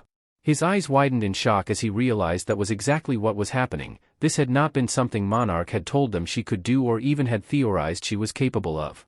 While his quirk did not have a set range, only relying on if he could make out the target in question, Shota sprinted forward to get closer to Izumi, unfurling his capture weapon from around his neck as if his quirk did fail to stop whatever Izumi was charging up, he could divert her attention from Enji. As it was clear whatever she was charging up would be fatal should it hit the man, and while he might not be the best example of what a pro hero should be, if he was killed then Izumi, regardless of circumstance, would be marked as a high-threat villain. It was something none of the heroes presents wanted to happen, with the likely exception of Endeavor. Line break. Izumi glared hatefully towards the fire, making a small thing, ignoring the winged man darting about her head, knowing he was nothing but a distraction, an attempt to divert her attention from the man that had lit the uncontrollable fire that was her rage. Like the tiny Titan and the fire breather, she would ignore their efforts to distract her from satisfying her boiling rage. When Purple Horn, the Scaled One and the two fake creations had stopped her from crushing the Firemaker, Izumi had lashed out at them as threats, letting them feel the power of the Alpha. Continuing to glare down at the Flame Maker, Izumi felt her rage bubble with an uncontrolled intensity, a boiling rage inferno from the very depths of her core that was steadily rising to the surface. The Alpha within her knew what this feeling was and how to HRNSS it. Slowly Izumi let the energy begin to flow through her body, flowing from the tip of her tail downwards. As she felt it flow, her fins began to resonate with the boiling energy, calming the heat into a gentle softness that remained. The more energy she let flow into one fin after another as it climbed along her back, a slow whine began to fill the air. Izumi knew what this whine was. It was the hum of contained energy looking to be released in the only way her body could perform such an action. Fixing her glare on the small fire maker as he hurled another jet of flame that slashed across her face, the heat from the fire doing little more than increasing her ire for the vile fire maker, she would show him what destructive power was. With building pressure, Izumi angled her head down towards the fire maker, ignoring the unwelcome outsider voice in her head as it spoke words she could not make out, but the tone was clear. The unwelcome voice was pleading with her to stop. She would not listen to the new voice. It wanted her to let the small fire maker go unpunished for his transgressions, to let him walk away from stoking the depths of her rage. No, she would not let such actions go. Izumi focused her gaze more on the small fire maker, ignoring the fire breather, tiny titan, winger thing, and the outside voice. She felt a name for the fire maker rise to the surface. Endeavor. The name filled her with disgust, as it brought memories to the surface, memories of books filled with something she had done. This one memory opened something inside her mind that had laid locked behind instinct for 4 long years, flowing across her synapse like a river. Knowledge of quirks, of heroes, their strengths and weaknesses took root once more. As the knowledge freely returned to Izumi, she continued to allow the energy within her to build up, her eyes sparkling with the cold intellect of one who had spent years studying the quirks of heroes. Someone who knew their weaknesses and strengths and the best course to break them. Yet none more so than the one who had hurt Mom, a hero undeserving of the moniker, one she would break without a shred of mercy and cast aside like the ideals he as a hero should have upheld. Slamming a foot forward and digging her feet into the soft sand and concrete of the road beneath her, Izumi locked eyes with Endeavor as the hum of energy built to a near-deafening pitch. Hatred and fury stared into eyes that held malicious for those stronger and those weaker. Nothing else mattered to Izumi as the other heroes present bled away along with the surrounding scenery, Endeavor filling her entire vision. A snarl escaped her lips as blue flame leaked out of the small opening, the energy within seeking escape. Something Izumi was willing to grant. Moving her head forward, Izumi opened her mouth to unleash the energy that had built up deep within. A blue and white stream of vaporized plasma erupted forth from her mouth, superheating the air before her as it shot towards Endeavor. If he thought his fire was hot, then Izumi would prove him wrong. Texas smash! Before the superheated plasma of her atomic breath could reach its intended target, a familiar voice echoed above the roar of the air as it was vaporized. A voice that was familiar to her, a voice that 4 years ago had told her she couldn't be a hero. As the voice of All Might rang out across Dagobah Beach, he flew from between 2 of the overlooking high-rise buildings, his fist connecting with the end of Izumi's atomic breath. As the 2 titanic forces clashed, the power behind All Might's fist shattered her atomic breath, dispersing its energy into the atmosphere with a resounding boom, shattering the overcast cloud, allowing the clear blue skies and sun to beat down onto the beach. Young Midoriya, you have suffered a grave injustice that has only just been brought to light. All Might began to passionately speak, his voice keeping Izumi's attention, distrust clear in her eyes as she remembered his last words to her. I myself am guilty of participating in such injustice, no matter my intentions. His words drew several stunned looks from almost every hero present. The idea of the #1 pro hero could have been part of whatever had happened to Izumi during her childhood. I was wrong. His statement took everyone, even Izumi, by surprise, her eyes widening in shock at his words. Slowly Izumi bent down, bringing herself closer to All Might's eye level. I told you that you could not be a hero without a quirk. He briefly paused, watching as her eyes narrowed again, but I was wrong. With your quirk and the changes it has forced on you, you have proven that your desire and need to protect others never left you. All Might slammed a fist into his open hand, a bright smile on his face as he looked up into Izumi's eyes, watching as she was once again slowly reducing her size. He smiled at her, continuing to hold her gaze. But right now your mother has been hurt, and the one responsible. He threw a glare over his shoulder at Endeavor as Eraserhead was currently pinning the #2 hero to the ground with the help of the 3 wild PP cats present. Will feel the full might of justice for their actions. You have done more than anyone could ask of one so young, and proven beyond any doubts that you truly are a hero. Slowly All Might extended a hand out towards her, his eyes softening as comfort flooded into them. Now be the hero that your mother always believed you could be and come back for her. Now standing 7 foot tall, Izumi let out a single shuddery breath as she looked up into All Might's eyes, a softness and worry in her eyes that had not been there. Slowly she began to speak, her voice soft and quiet. I want to see my mom. In the preceding months that had followed Izumi returning to her senses, the after effects of what had taken place at Dagobah Beach was plastered across every news outlet across Japan. This had been a tactical move pulled by Monarch after the Public Safety Commission's original verdict on Endeavor's actions had yielded a less than satisfactory punishment. For some reason the PSC had seen it fit to only slap Endeavor with a 10 million yen fine. this was something Monarch had taken poorly as the result of his actions had left one of their leading scientists hospitalized for 3 weeks, the first few days of her hospitalization in a critical condition. When the news had broken to the Monarch board of directors as well as Hizashi Midoriya that this was the only punishment the PSC thought Endeavor's actions warranted, it had taken no small effort of Monarch's other on-staff heroes to hold Hizashi back from storming Endeavor's agency with intent to repay the man for the injuries he had inflicted on his Inko and nearly ruining the first chance he had of bringing back his daughter. Likewise, the board and Dr. Serizawa had been livid at not only the laughable punishment meted out but the PSC's reasoning behind it. The PSC had tried arguing that any public announcement of Endeavor's actions and a more robust punishment would stir the criminal and villain elements within Japan, but mostly Mizurufu City, into being far more active than they had been in years. Monarch had rebuffed this as a valid reason to enforce a much harder punishment and had instead allowed what had set their own legal team on the case with express order from Serizawa and the board to go for Endeavor's jugular. It did not take the Monarch legal team long to piece together a workable case to bring before the Supreme Court, knowing public opinion would be what would make or break such a case against the number 2 ranked pro-hero. The Monarch lawyers ensured that on the date Endeavor was served his notice of the impending lawsuit they went public with why Monarch was taking legal action against him. They could not have predicted the outcome of going public, while they had thought public opinion would have been roughly split about the legal action being taken against Endeavor. It could not have been farther from the truth. While there had been some people who had vocally spoken out in support of Endeavor decrying the lawsuit being filed, a vast majority of people had voiced support that action was finally being taken against such a dangerous hero. It was during what could actively be described as a media circus did it come to light about Endeavor's past and his treatment of his own family.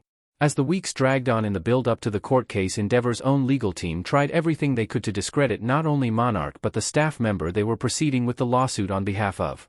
This tactic fell through on the first day in court when the Monarch lawyers presented video evidence from the initial mission brief as well as recordings from the operation in question. Endeavor's legal team's entire defense strategy fell apart. They attempted to reach a plea bargain, but Monarch's lawyers refused to entertain that option. After the several week-long trial, a verdict had finally been reached, one that saw justice truly served.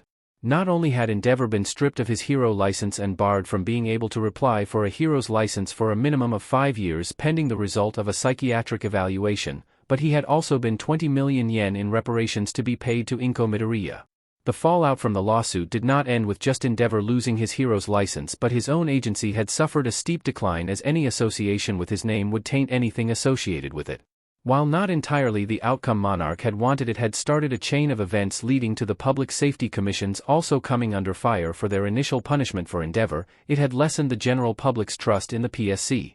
While the PSC had been correct about an initial rise in villain activity, it did not take the rest of the active hero agencies long to stamp out the small surge in crime. The loss of the number 2 hero had no real effect on the crime rate in Mizurufu or Japan as a whole, though the outcome of the trial was not likely to be the only problems Endeavor would be facing, as with Monarch's legal team having dragged up and discovered his criminal treatment of his children and wife, something Endeavor had kept well hidden with strategic bribes. They kept their sights firmly on completely ruining the man. As Monarch from its founding days had always held family in the highest regard, it was why they always went for containment of Kaiju Quirk, with the idea of helping them return to normal so that families could be brought back together. A small group from the initial legal team would continue to pursue, trying to seek justice every life Endeavor had ruined. Line break. A few days after the events at Dagobah Beach, Inko began to slowly wake up, a groan of discomfort leaving her lips. Slowly opening her eyes, Inko was greater tot Hage sight of a white Prestian hospital room. Concern and worry flooded her as the memories of what had happened at Dagobah Beach came flooding back.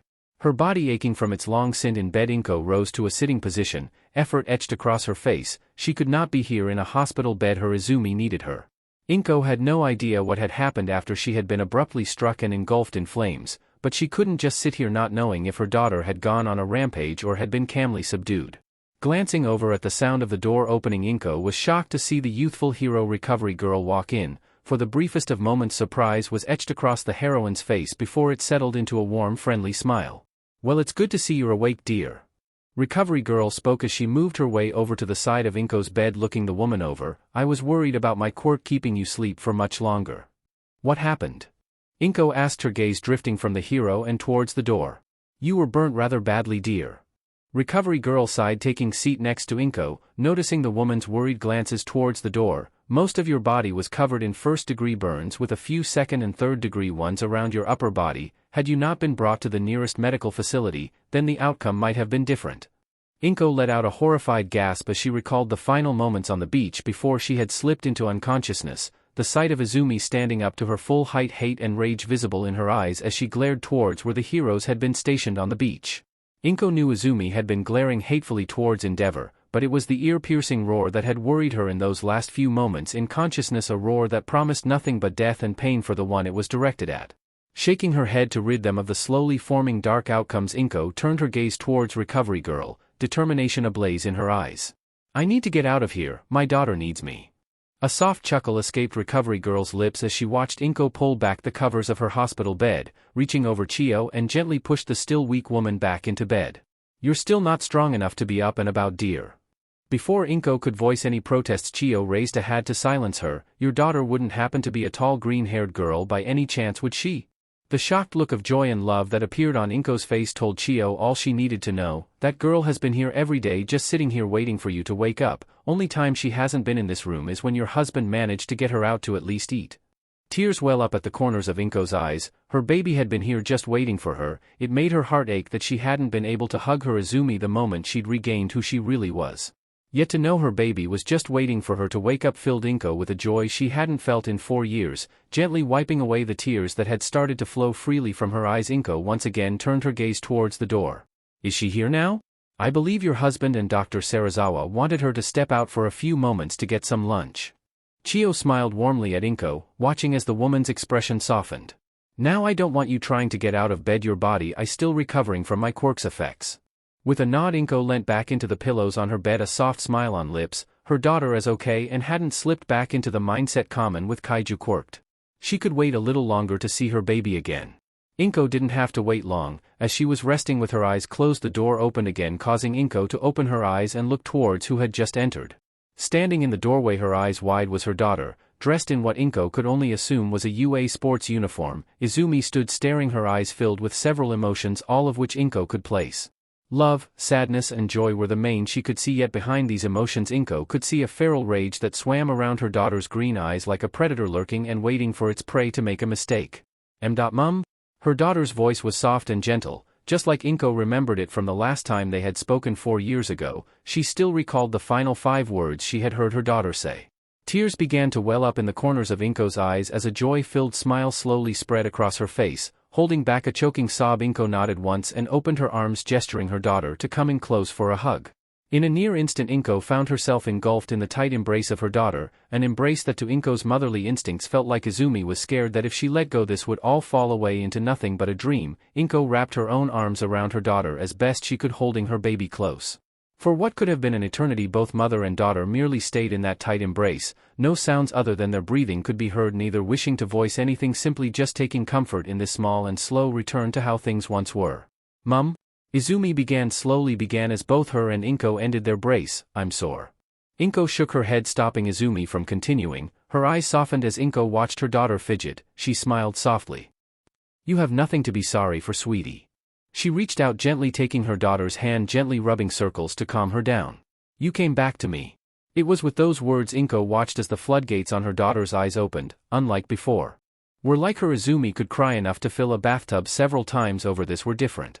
Izumi instead only now shed a steady stream or tears, as she again moved in to hug her mother tightly, burning her head gently into the crook of Inko's neck, mumbling apologies that were not needed.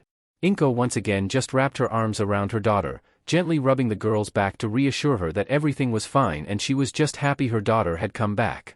Both mother and daughter stayed in a loving embrace for several hours, making up for the years they had lost. Line break.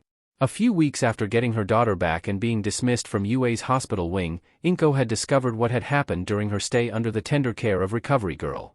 While she could not bring herself to pity Endeavor for what the courts had decided would be a fitting punishment, she found herself disgusted by how the various media outlets were trying to milk what had happened for all it's worth. Both Inko and her husband had been grateful that Monarch's legal team and managed to get a GG order slapped onto any mention of her family name. She didn't want to think about how Izumi would react to some overzealous reporter stuffing a microphone into her face. Her fear for this wasn't unfounded, as her mind drifted back to something that had happened a few days after she had been released. She had been in the kitchen making some tea while her daughter had sat watching the news. Nothing truly strange, it had been almost normal. That was until Endeavor's face appeared on the screen as part of an interview trying to discredit the lawsuit. Inko had heard her daughter slowly begin to growl in rising anger, a sign of a predator getting ready to kill. Fear had gripped Inko at the thought of her daughter slipping back again, and it had been thanks to the quick thinking of husband in switching the T.V off and dragging Izumi out with the promise of meeting one of the heroes he worked alongside had seemed to defuse the slide back. She'd brought these concerns to Serizawa. If it was a problem for Izumi, then when Monarch prepared to deploy the Orca on a second Kaiju Quirk they might have similar results. He had taken her concerns seriously, and it had led to Inko working closely with both Serizawa and Emma on ways to try and combat an easy slip back. It wasn't until Izumi had asked if she could still be a hero that they had an idea of what could work: focus, giving those with Kaiju Quirks a goal to strive towards as a way to retain their minds. If it could work with Izumi, then it could work with others. It was what had led to Inko, Hizashi and Vivian sitting in the office of UA's principal with two goals in mind. Normally Serizawa would have been present for such a meeting and offer being made on behalf of Monarch, but it had been deemed appropriate to attempt using the Orca on the Kaiju Quirk hibernating in the Yunnan Jungle Temple primarily due to the original data from when their Quirk had emerged showing no real aggressive actions. So here the three of them were sitting in the principal's office waiting for the small quirked animal to finish taking a sip from the tea in his hands. So what brings two of Monarch's top scientific minds and the hero salamander to my office? Nizu spoke, his voice calm and jovial. You're his eyes hard, eyeing the three of them with some suspicion. It wouldn't have anything to do with the events at Dagobah Beach? The smirk on his face told Inko, Hizashi and Vivian that Nizu clearly knew full well what had taken place at Dagobah Beach. You are partially correct, Principal Nizu. Inko began, keeping her voice level. She knew the small quirked animal was trying to unsettle them with that comment. While she didn't have an intelligence quirk, Inko could see the obviousness of such a tactic. While we are partially here to deal with the results of the Dagobah Beach operation, we are also here to extend an offer from Monarch in exchange for your assistance. Oh? Nizu blinked once, feigning surprise. And what is it Monarch has to offer in exchange for what I am rightly to guess is allowing a recommendation of a student? Keeping her expression neutral, Inko glanced over at Hizashi. The man was shocked by the fact Nizu knew more than he should. She could see her husband trying to figure out how he knew so much, and if he was a threat to their daughter, it was why she loved the man, his willingness and desire to put his daughter's safety above all else.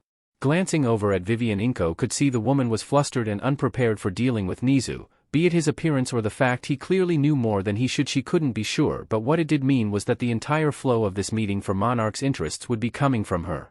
You are correct. Inko kept her gaze even as she slid a file across the table towards Nizu. A file contained the basic information on Kaiju Quirks as well as her Izumi, in exchange for allowing this student to take the recommendation route to entry and allowing Monarch to set up a small on-campus lab to monitor her progress and study the data gained from her interactions with others. Monarch is prepared to provide funding for the support course and pay a local construction firm to oversee all repairs to facilities damaged by the heroics course. It was a simple, inexpensive offer for Monarch when compared to the amount of data they could gather on Izumi and how it could help others affected with a Kaiju Quirk. Inko watched as Nizu flipped through the file. She noticed his eyes harden at the idea of a lab solely to study one student did not sit well with him. If you have concerns about us turning the girl into an experiment, it is misplaced. Inko spoke, Nizu flicking his gaze to her. I will not let my daughter end up as a lab rat, but if studying how she readjusts to society and interacting with others her age can help us further understand Kaiju Quirks, then it is a worthwhile venture. Would the input of my staff on her readjustment be accepted? Nizu asked, his eyes softening as the realization that he was dealing with the girl's parents and not some scientist who saw her as merely an interesting thing to study, much like he had once been. A nod from Inko and Vivian was what he got in response. I would be willing to accept this on one other condition. If it's something Monarch can do. Vivian finally spoke, having regained some composure. Normally we only have a single heroics teacher. They normally specialize in solo operations and combative hero work. Nizu began, pausing to take another drink of his tea. If Monarch could provide the funding for a new project to aid in rescue heroics training and one of your on-staff pros who specialize in teamwork, I do not see why we cannot come to an agreement. A smile spread across Inko's face as she glanced over at Hizashi, seeing him lean forward extending a hand. She knew that if anyone would know the perfect hero for this type of job, it'd be him. Likewise, Nizu's request was not something outside of Monarch's capabilities. Principal Nizu, I think I speak for Monarch, my wife Vivian here and my daughter when I say this is definitely something Monarch can do. Hizashi spoke as the Nizu gripped his hand with a soft paw, shaking it. While Inko and Vivian would stay behind to fill out the necessary contracts and legal documentation for such a deal, Hizashi excused himself to do something just as important. He was going to find her baby girl, take her for an ice cream and tell her that she had the chance now to prove she could be a hero. Something he had not gotten to do in years. Izumi smiled to herself as she climbed the flight of stairs that lead home. Her mind was a swirl of odd emotions as she held the large brown envelope in one hand, an envelope that held the result of the past few weeks of intense studying. Izumi knew she was behind others her age thanks to her time lost to her quirk, to the alpha voice that even now still dwelled deep inside her mind offering his advice and perspective on things. For the longest time, Izumi had found it difficult to not listen to the alpha when it called everyone a small thing, with an appropriate descriptor as when compared to her most people were small, yet it wasn't something a hero should do. So she had spent many nights in her head just talking with the alpha and getting it to understand what people were and why they mattered. It was a slow process but eventually, the alpha had understood greening with Izumi's reasoning that the small things were part of her territory and should be protected from anything that sought to harm them. This simple explanation had led to the alpha agreeing to work with her so they could better protect that which was hers. No longer needing to fight her instincts to control her actions any longer had allowed Izumi to turn her mind to catch up on the missed years of education, the knowledge she had not achieved when she rightfully should have. It had been a slow difficult uphill battle at the start and had initially led Izumi to fear she would not be ready for the UA recommended exams. Her worry had given rise to the alpha offering to help. The alpha's offer had at first confused Izumi, as from what Vivian and her mother had explained the alpha was her primal instincts given a voice, so its offer to help had been a shock but not one Izumi wanted to turn down. After accepting the alpha's help, Izumi had been forced to endure a week-long migraine that made it feel like her brain was trying to burst free from her skull, yet once the migraine had subsided Izumi found she was able to practically absorb any and all information presented to her. Such a sudden and rapid change had worried her parents and Monarch as it should not have been possible. At Inko's insistence, Izumi had been given every type of medical scan of the brain ranging from MRI to EEG to try and discover what had allowed her sudden rapid boost in cognitive retention. To say the result had shocked not only Monarch but Izumi would be an understatement. Her brain had effectively rewired itself to function and flow more like a fiber optic supercomputer even when compared to the brain scans of someone with an intelligence boost quirk. Her brain was operating on an entirely different wavelength. This adaptation had allowed Izumi to increase the pace at which she was able to learn and prepare for the various exams she had missed. It was what led to her current happy mood as the envelope she held were the results of the various exams she had taken. Izumi had gone out to collect the results herself while her parents were both out at work. She had taken her time enjoying the walk around the city seeing various heroes out on patrol. It had been nice, a reminder of what she had once done so often before her quirk had manifested. One memorable moment from her walk back still hung in her mind. Izumi had taken a longer route back leading her past Dagobah Beach. She enjoyed the much cleaner side of the beach in part due to her efforts while under her quirk by organizing and stacking the junk, but more recently due to the efforts of All Might's pupil. A blonde-haired blue-eyed boy with a bright smile, a smile that had heated her cheeks from the way he had treated her as even before her quirk had manifested hardly anyone outside of her parents and a few other had given he such a warm friendly smile free of pity or disgust. Izumi smiled as she once again replayed the memory inside her mind. Line break. Power. Izumi stopped as she heard a louder-than-life voice below the word turning to look towards the now cleared beach, watching with interest as she saw a large wave of sand kicked up into the sky slowly settle back down to the ground. It was a surprise to Izumi to find someone using Dagobah Beach even after it had been cleaned. Slowly the sand began to settle back down revealing the sight of All Might and a well-built blonde-haired young man. "Haha. Well done, young Togata." All Might laughed loudly, the mirth in his voice echoing across the beach. He smiled watching as the now-named Togata panted heavily having freed a large piece of scrap metal that had once been buried deep underground. "Your progress is truly the mark of the heroic spirit that wells deep inside you." Togata returned All Might's smile with one of his own. "When I put my mind to something, there is nothing I cannot overcome." Togata laughed before looking past All Might catching sight of Izumi standing there watching her head clock to the side. His smile widened as he waved toward her in a friendly manner. Being taken by surprise, Izumi slowly waved back. She had no idea how to react to such a simple thing as someone waving to her in a friendly fashion. This wasn't helped by the fact the boy waving at her was easy on the eyes. Izumi was brought back to reality by the sound of All Might calling out to her. Young Midoriya." All Might chuckled turning to face the tall brunette girl making his way over to her, Togata following close behind. "How have you been? Studying hard, I hope?" All Might asked. While his voice kept its normal larger-than-life volume, it was clear he was honestly curious.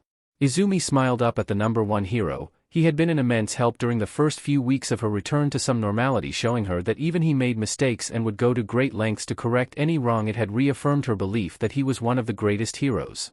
Secondly, only to her mom.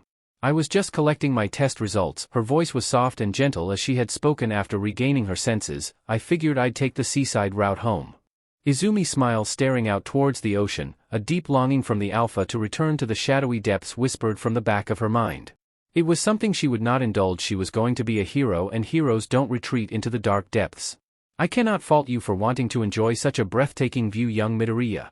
All Might flashed the girl a winning smile before turning to face Togata. I seem to have forgotten to introduce you.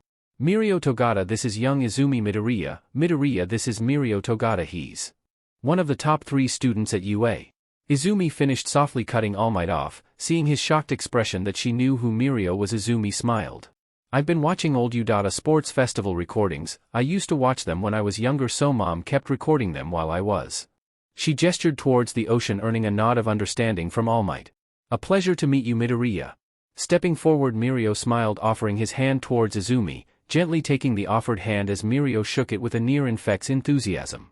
So planning on trying out for Udata? He asked, making the assumption that was why Izumi would be watching old sports festival recordings, as a way to gauge what Udata would likely have for the entrance exam. Feeling her cheeks heat up at Mirio's hand gently grasping her own, as well as his enthusiasm bleeding off into her, Izumi gently shook her head. I'm just a fan of heroes, she mumbled in embarrassment, and I don't know if I'll be taking Udata's entrance exam. Oh? Mirio blinked, slightly taken back by this. From what he could see, Izumi likely had a good quirk for heroics, so he couldn't help but wonder why she wouldn't want to try the entrance exam. You look like you would be a fantastic hero, he smiled brighter. Shocked from Mirio's compliment, Izumi felt her cheeks heat up more. Quickly looking away from his bright smile and brilliant blue eyes, she let out a calming breath to attempt to regain her composure, before turning back to face Mirio. Thank you.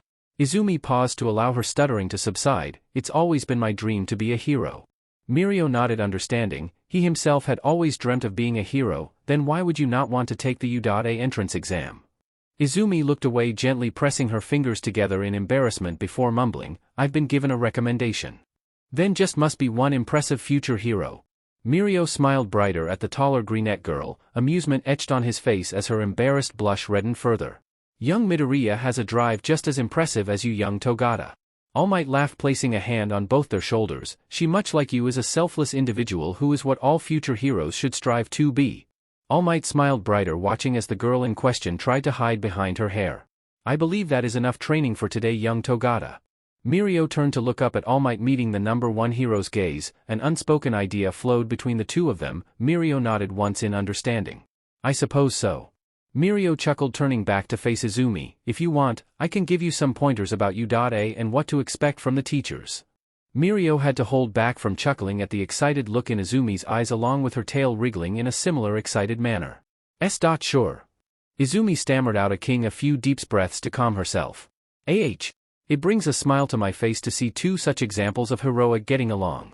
Offering both Izumi and Mirio a final smile, All Might began to stroll towards the city. I shall see you tomorrow, young Togata, for another training session, and hopefully I shall see you in the near future as well, young Midoriya. Yes, sir. Mirio responded, watching as All Might vanished from sight before turning back towards Izumi, gesturing for her to follow. Come on, I know this fantastic ramen stand. We can sit and talk about what to expect from Udata. With a small smile on her face, Izumi followed Mirio as he began to walk, not caring that she'd be later home than she would have been from her scenic route.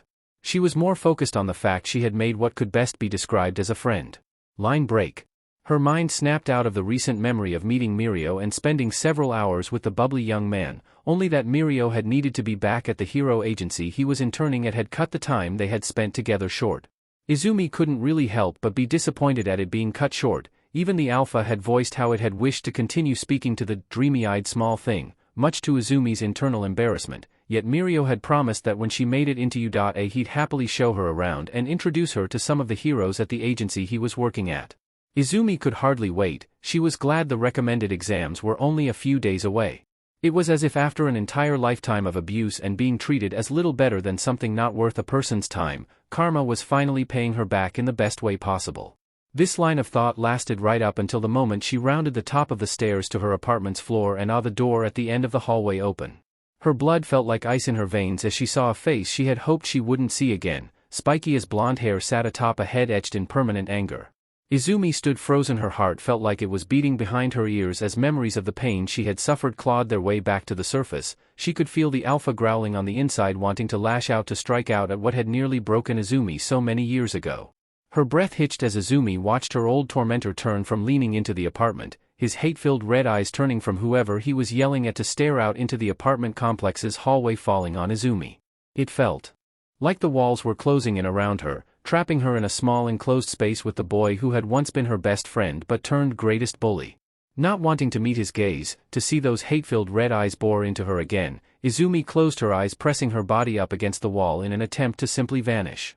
With her eyes closed, Izumi did not notice as her childhood tormentors, Katsuki Bakugo, own eyes briefly widen in shock before narrowing in barely suppressed rage. Deku. Izumi flinched as she heard Katsuki growl out from between clenched teeth. She could feel the alpha wanting to take control to free her from the fear Katsuki in the only way it knew how. Izumi clamped down on the alpha, refusing to let it. She couldn't slip back into being the voice in her own head while her instincts took control again.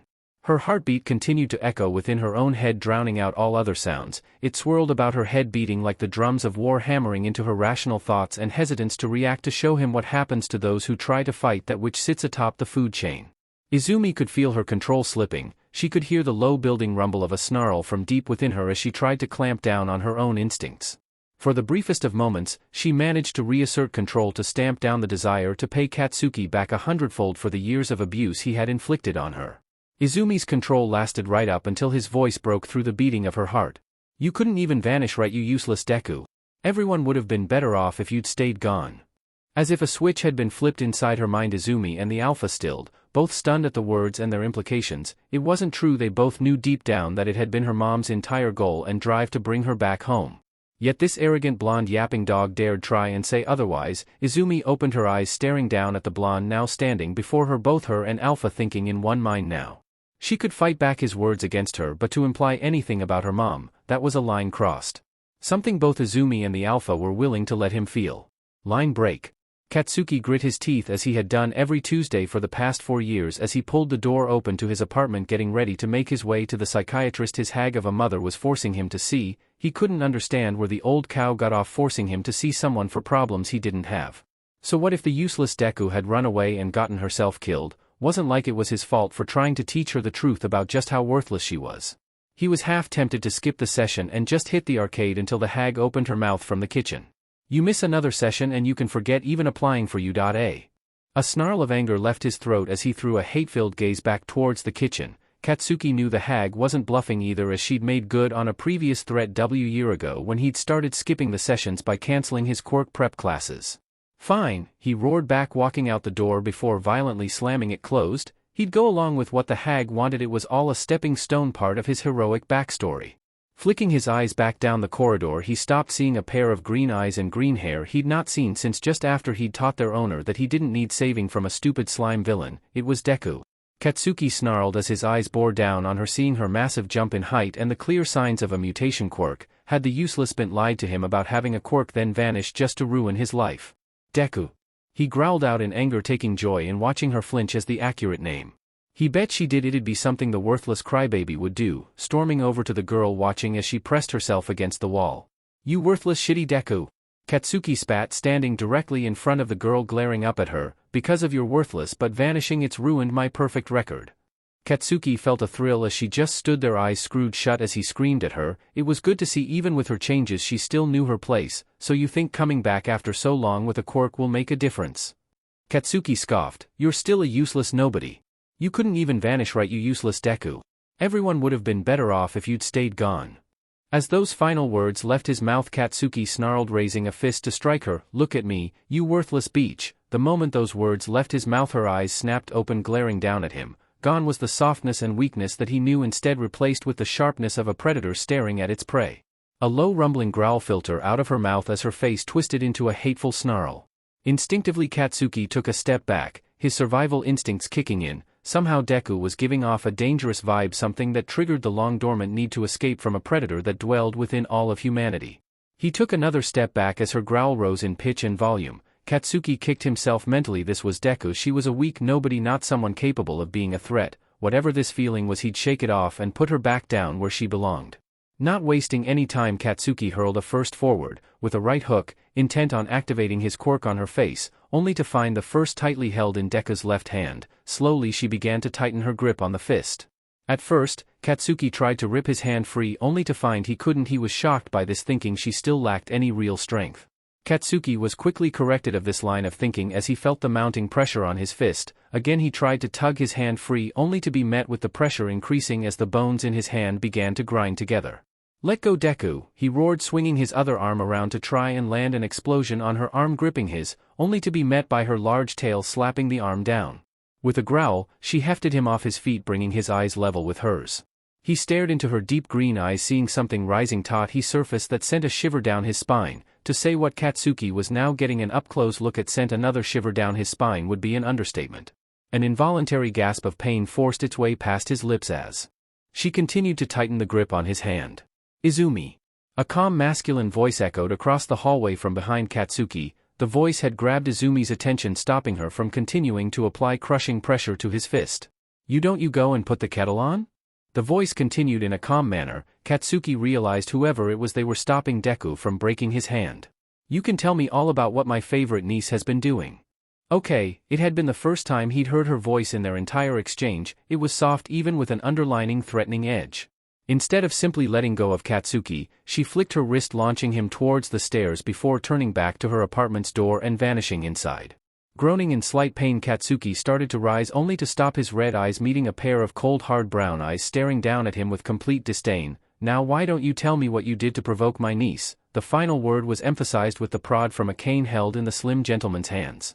Katsuki snorted. At least now he'd have an excuse for being late, if not outright skipping his shrink session. Today was going to be a good day, Izumi was certain of it. The recommendation exams for U.A were taking place just after lunch, so she and her parents had plenty of time to get to U.A so she could get herself into the right mindset for whatever U.A had prepared for the recommended exams. Her excitement was easily readable from her tail gently thumping against the floor as she finished off her breakfast. "Excited, are we?" Hizashi chuckled, watching his daughter's tail stop before slapping the ground again as a blush of embarrassment spread across her cheeks. "No need to be embarrassed, pumpkin. It's natural to be excited about something like this. Just be careful with your tail, it's got plenty of strength." With a smile, Hizashi pointed towards the kitchen where several of the utensils had been knocked from their hooks. "Oh, stop it." Inko sighed as she gently slapped Hizashi on the arm, a soft smile on her face. It was nice to have these little moments, a reminder that her family was returning to what it once was. She can't help it, and it's adorable. Izumi whined, slinking down in her seat in embarrassment. She could hear the alpha in the back of her mind chuckling along with her father. It was amused that Izumi was allowing her body to react to the excitement in such an instinctive manner. "Just some gentle joking, Inko." Hizashi raised his arms in mock surrender to his wife, before finishing off the cup of coffee and rising from his seat. "Well, we better get moving, Izumi. Don't want to be late, do we?" A soft smile on his face as he watched Izumi finish her breakfast before she happily skipped to her bedroom, her skipping shaking the floor. "She's going to need to learn to control that, dear." Inko smiled behind her coffee mug, looking up as Izumi's door closed. Hizashi rubbed the back of his neck, smiling weakly at Inko. "I know, that's why U.A will be good for her, teach her to control her quirk." Hearing Izumi's door open again, greeted by the sight of his daughter standing there wearing a hero-themed jacket. Not just any heroes, whoever. The heroes in question were those that made up a single hero team that made up the team he and Godzilla were both of as part of Monarch's on-staff team. Taking in the clearly brand new jacket, Hizashi saw the stylized images of himself, Godzilla, Electoplant, and the newest addition to their team, Tracker, who had joined them during a hunt for a smaller Kaiju Quirk tromping about on some unknown island. Hizashi liked Tracker, the American hero. He brought a dry wit and outside-of-the-box viewpoint to the small team, and he knew if Tracker and his daughter met, Izumi would be enamored with the hero. "New jacket, pumpkin?" Izumi smiled, nodded as she zipped it up. "Yep, it was a welcome home gift from Uncle S." Nodding in understanding, Hizashi moved to the apartment's front door. "He has good taste, now let's get going." Opening the door, Hizashi stopped, coming face to face with a blonde-haired woman he had not expected to see again. His eyes narrowed slightly at the woman with the uncanny resemblance to a boy he would happily burn to a crisp. "Mitsuki," he bit out electric blue flames liking at the corners of his mouth. "To what do we owe the pleasure of your visit?" Hizashi kept his words sharp and his eyes narrowed, drilling into the blonde watching as she took a step backwards struggling to find the words to respond. Hizashi, Inko called from the kitchen table drawing not only his attention but cutting off the slowly rising growl from her daughter, why don't you two get going? Hizashi nodded gently gripping Izumi's arm and gently leading her out of the apartment making sure to himself between her and Mitsuki, hearing and even feeling the growl rumble from within Izumi's chest. As he led her towards the stairs he heard Inko speak. Come in Mitsuki, I think we need to have a talk. Hizashi shuddered, knowing that whatever his wife was going to say to Mitsuki was not going to be a pleasant experience. That, however, was not his concern. His concern right now was making sure his daughter was at U.A in time for the recommended exams. Why don't we get some kasudara on the way, huh? Sure, Dad. Izumi smiled, her mood once again picking up as they continued their walk towards U.A. Line break. After stopping at a small street food vendor picking up a bag of bite-sized kasudara, Izumi smiled excitedly looking up at the gates of U.A, her tail gently flicking back and forth in matching excitement. She could not believe that she was going to have a shot at entering U.A and by recommendation no less. All those years of classmates and even some teachers laughing at her dream and putting her down and the abuse at the hands of Katsuki seemed like a distant nightmare she could forget. Dad, Izumi softly muttered getting her father's attention as he was busy trying to stuff 3 small kasudara into his mouth, stifling her laugh as his muffled near-choking response. I just wanted to say, thanks for helping me get here. Izumi felt her eyes water, her hands fidgeting with themselves nervously. Giggling at the sight of her father rapidly swallowing the kasudara and partially choking as it slid down his throat. Hey! Hizashi stopped briefly coughing down the last choking part of the kasudara. I just did what any parent would now, let's get inside, huh? Nodding, Izumi took a step forward only to collide with someone over a foot shorter than she was. Acting on instinct, Izumi wrapped an arm around whoever she had collided with before rotating her body to use her tail to stop her impact with the ground. Bringing herself back to a standing position, Izumi let go of whoever she had walked into before taking a step back to look down towards a black-haired black-eyes girl, no older than herself. Sorry, Izumi gave the girl a weak smile while rubbing the back of her own neck, I wasn't paying attention. No, it's all right, I wasn't paying attention either. The black-haired girl murmured, bowing respectfully. Blinking in surprise at the other girl's actions, Izumi glanced over at her dad, her eyes asking him for help, but rather than seeing a parent wanting to help their child out of an embarrassing situation, she was instead greeted to the sight of him trying not to laugh. She could even hear the alpha in the back of her mind laughing at her. Was this really that funny? Shaking her head to shut the alpha up, Izumi offered her hand out towards the black-haired girl, surprising her. I'm Midoriya, Izumi. She smiled warmly at the other girl, waiting for the girl to overcome her surprised reaction and shake her offered hand. You here for the recommendation exam as well? Slowly the other girl took Izumi's hand, shaking it before returning the bright smile. Oh yes, you wouldn't happen to know where we are supposed to go? The black-haired girl asked before blushing with embarrassment, realizing she hadn't introduced herself. I'm Yaoyorozu Momo. Opening her mouth to respond, Izumi realized she herself didn't know where to go either, so she spent a few moments flapping her gums like a fish, earning more laughter from her dad. Shooting him a half-annoyed, half-pleading glare, it didn't take her dad long to stop his laughing fit and wipe the laughter-induced tear from his eye. Just head inside, you'll find signs up telling you where to go. Hizashi smiled, jutting a thumb towards the main entrance door. You and your new friend better get going, sweetie, I'll see you afterwards. Smiling at her father, Izumi turned around gesturing for Momo to follow along, the other girl shaking her head of the shocked expression she was currently wearing.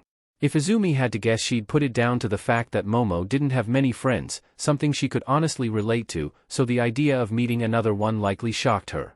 As she walked towards U.A with Momo next to her, Izumi turned towards her, and for the first time with someone outside her parents and their friends struck up a conversation. Line break. There were very few times in her adult life Mitsuki felt genuine terror. The first had been during her son's first quirk analysis appointment just before his quirk had manifested, while the second had been the few days after finding out what he had spent 10 years doing to her best friend's daughter. Yet right now she could safely say with unshakable certainty that this was the most terrified she had ever been, sitting across from her once long-time best friend Inko, watching as the woman slowly stirred a spoonful of sugar into a cup of warm tea, not even looking up at her. She gulped, feeling sweat trickle down her back. Just waiting for Inko to speak was rapidly eroding away at her confidence in being here. Mitsuki had planned what she was going to say down to the letter. She wanted to mend the remains of hers and Inko's friendship any way she could. Taking a steadying breath, she opened her mouth to speak. She was cut off by Inko simply raising her free hand. gulping nervously as she watched her former best friend place the spoon down on the table before gently lifting the cup of tea up and taking a sip. As Inko lowered the cup back taut he table she looked up at Mitsuki, her eyes harder than Mitsuki had ever seen them. They reminded her of the unsympathetic gaze you'd receive when being fired. "Why are you here, Mitsuki?" The cold neutral tone of Inko's voice further set Mitsuki on edge. She felt the words die in her throat as her red eyes met Inko's cold green. Gulping down the large wad of saliva that formed in the back of her throat, she took a shuddering breath before continuing. "I wanted to talk about what happened the other day with Katsuki and Izumi."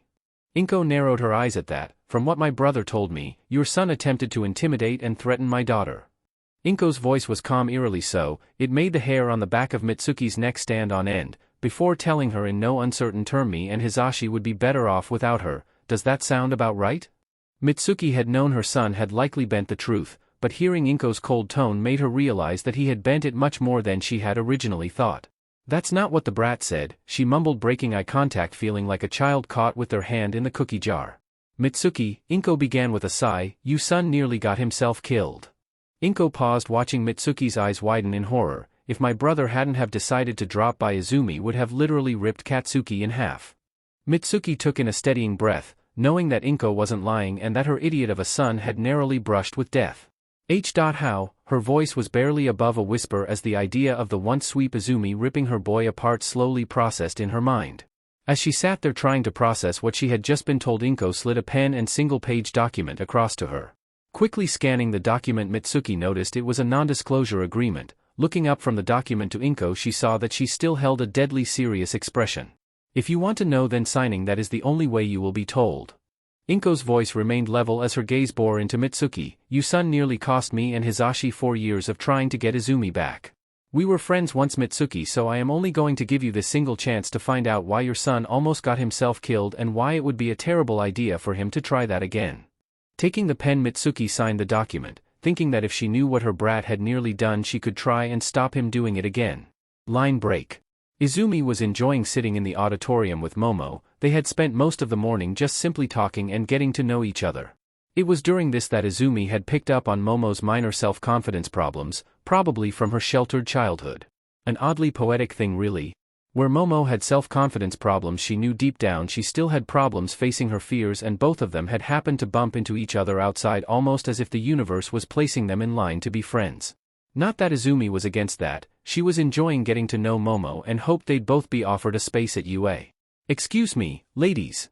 An enthusiastic voice drew Izumi and Momo's attention. Standing to their right, bowing, was a tall, muscular, dark brown-haired boy bowing at 90 degrees. "Is this seat taken?" He gestured towards the free seat next to Izumi. "No, by all means." Izumi smiled at the boy, causing him to bow again and sit down next to her. "Midoriya, Izumi." She held a hand out towards the boy, watching as he gripped it back firmly, shaking it with an intense vigor. He alpha chuckled in the back of her mind. It liked this boy already, he had enthusiasm. "It is a pleasure to meet you, Midoriya, and you as well?" He looked past her to Momo, letting go of Izumi's hand before offering it to Momo to shake. Smiling, Momo took his hand, squeaking in surprise at his rapid, enthusiastic shaking. "Yayorozu Momo," she calmly introduced herself, "and likewise, it is a pleasure to meet you." "Oh." The boy's eyes widened in horror as he bowed again, letting go of Momo's hand. "Please forgive my rude behavior by not introducing myself first. I am Hizashi Inasa." Izumi couldn't help but let out a small chuckle at Inasa's mannerisms. She could tell he had the energy to spare and was excitable, almost like Katsuki used to be. Yet unlike him, Inasa was not rude and gave off a positivity she could only see a select few matching. "Oh, it's fine, Hizashi. You're probably feeling nervous for the exam." "I know I am." "Nervous?" Inasa gave Izumi a questioning look. "No, I am excited. The chance to try out for a place at the greatest hero school in Japan, what could be better?" Izumi smiled, nodding in agreement. He was right in an odd way. Being nervous was a fool's choice and would lead to failure. Nodding to herself, Izumi began to steady her nerves, thinking about the future and what getting into UA would mean for her. "How are you calm?" Momo asked, looking at Inasa, worry for the exam having slowly built up inside her. Even with meeting and making a friend, she still dreaded failing the exam. "Because even should I not succeed in this exam, I can try the normal entrance exam, and even then there are other heroics courses across Japan."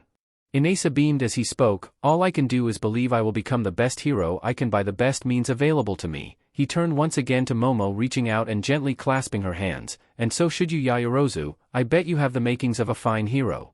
Izumi watched as an embarrassed blush slowly spread across Momo's face, the girl's mouth opening and closing like a fish as she tried to find words to reply with. "You'll do fine," Izumi offered in agreement with Inesa. "I think we all will, even if we don't that doesn't mean we can't still talk. Friends?" Izumi smiled, putting out a hand for the other two to place their own, mainly doing so to help Momo over-relax knowing she had gained something from showing up. "Of course." Inesa smiled widely, placing his hand over Izumi's. "Heroics and friendship are two things that belong together. A hero without friends is a truly lonely thing." "Friends?" Momo smiled happily, placing her hand on top of theirs. Izumi smiled herself, looking down as Present Mike stepped out onto the stage, getting ready to begin explaining what the recommendation exam would entail, the first hurdle to jump on her dream to become a hero, and she had made 2 friends. An overall win if Izumi said so herself. Watching as the final set of potential students took their positions at the start line for the recommendation exam's obstacle course, Hizashi glanced down at the list of student names again just to make sure he hadn't missed something. There on the paper sat 43 names. Every other year there had only been 42 names broken down into 7 sets of 6 for the relay, but this year there was an 8th group with only a single name and an attached note. The name was one he'd come somewhat familiar with. Both Shota and Sekijiro grumbling about the shakeup of homeroom teacher assignments for the coming year was anything to go by. It struck him as odd that a hopeful student who hadn't even secured their entry into U.A was already causing such a drastic shakeup to a long-established status quo. It initially worried Hizashi that perhaps Nedzu had finally succumbed to being bribable to automatically pass someone, though such a thought was ridiculous once he had seen the note next to the 43rd applicant's name. Like all his colleagues at U.A in the weeks leading up to the recommendation exams and the regular exams that would follow, they had all been briefed on a few key changes to the coming year, once they had signed a massive stack of NDAs. The first thing that shocked them all was not only the reveal of a 5th quirk type but the effects it had on the minds of those born with such a quirk, along with how destructive it truly was. It had been a shock to know that some of the worst natural disasters since the emergence of quirks hadn't been natural but instead caused by the emergence of kaiju quirks. While a shock, it had set up for the reveal that Monarch had made a breakthrough in helping those afflicted with a Kauji-class quirk and had not only agreed to supply U.A with some additional heroes to teach heroics but bump up their budget. This had been something Hizashi along with the rest of the teachers welcomed, especially when Nedzu had mentioned that it'd allow for the heroics course to be expanded to not just cover for the shock and awe quirks it. Every other heroics course in Japan seemed to favor but focus on the skills needed for underground heroics. Something that'd be of greater benefit to those students that wouldn't net enough points in the entrance exam for the heroics course but would instead qualify for general education. The next bombshell Nedzu had dropped was a shake-up on what would be homeroom teacher assignments. This was primarily due to one of the bigger conditions Monarch had got in exchange for what they would be providing: the automatic enrollment of a single recommended applicant. Initially, this had caused outrage among Hizashi and almost the rest of the staff, apart from his longtime best friend Aizawa, until Nedzu had produced footage from the Dagobah Beach incident that had occurred several months ago. It had been eye-opening to watch a girl no older than first years hold her own against some of Japan's top heroes. It was no surprise that Nedzu in his typical unsettling megalomaniacal way had alluded to using that footage as her recommendation test. This was backed up by Shota voicing that they should use the recommendation exam to gauge her overall control and destructive capabilities instead. Hizashi saw the reasoning in this as well and wasn't surprised that Shota had suggested it. Probably as a means to see how safe it would be to allow her to train alongside the other hopefuls.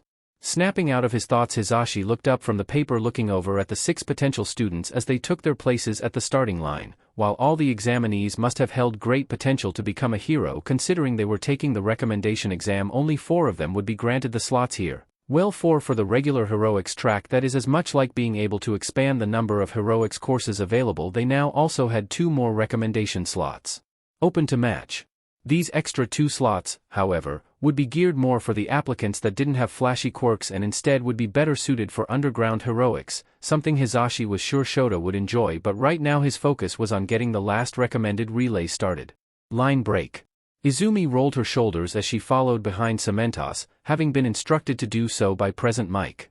To say Izumi had been surprised that she had not been part of a group test like the other recommendation students, the Alpha snorted in amusement, having its own idea as to why she'd been separated from the other small things.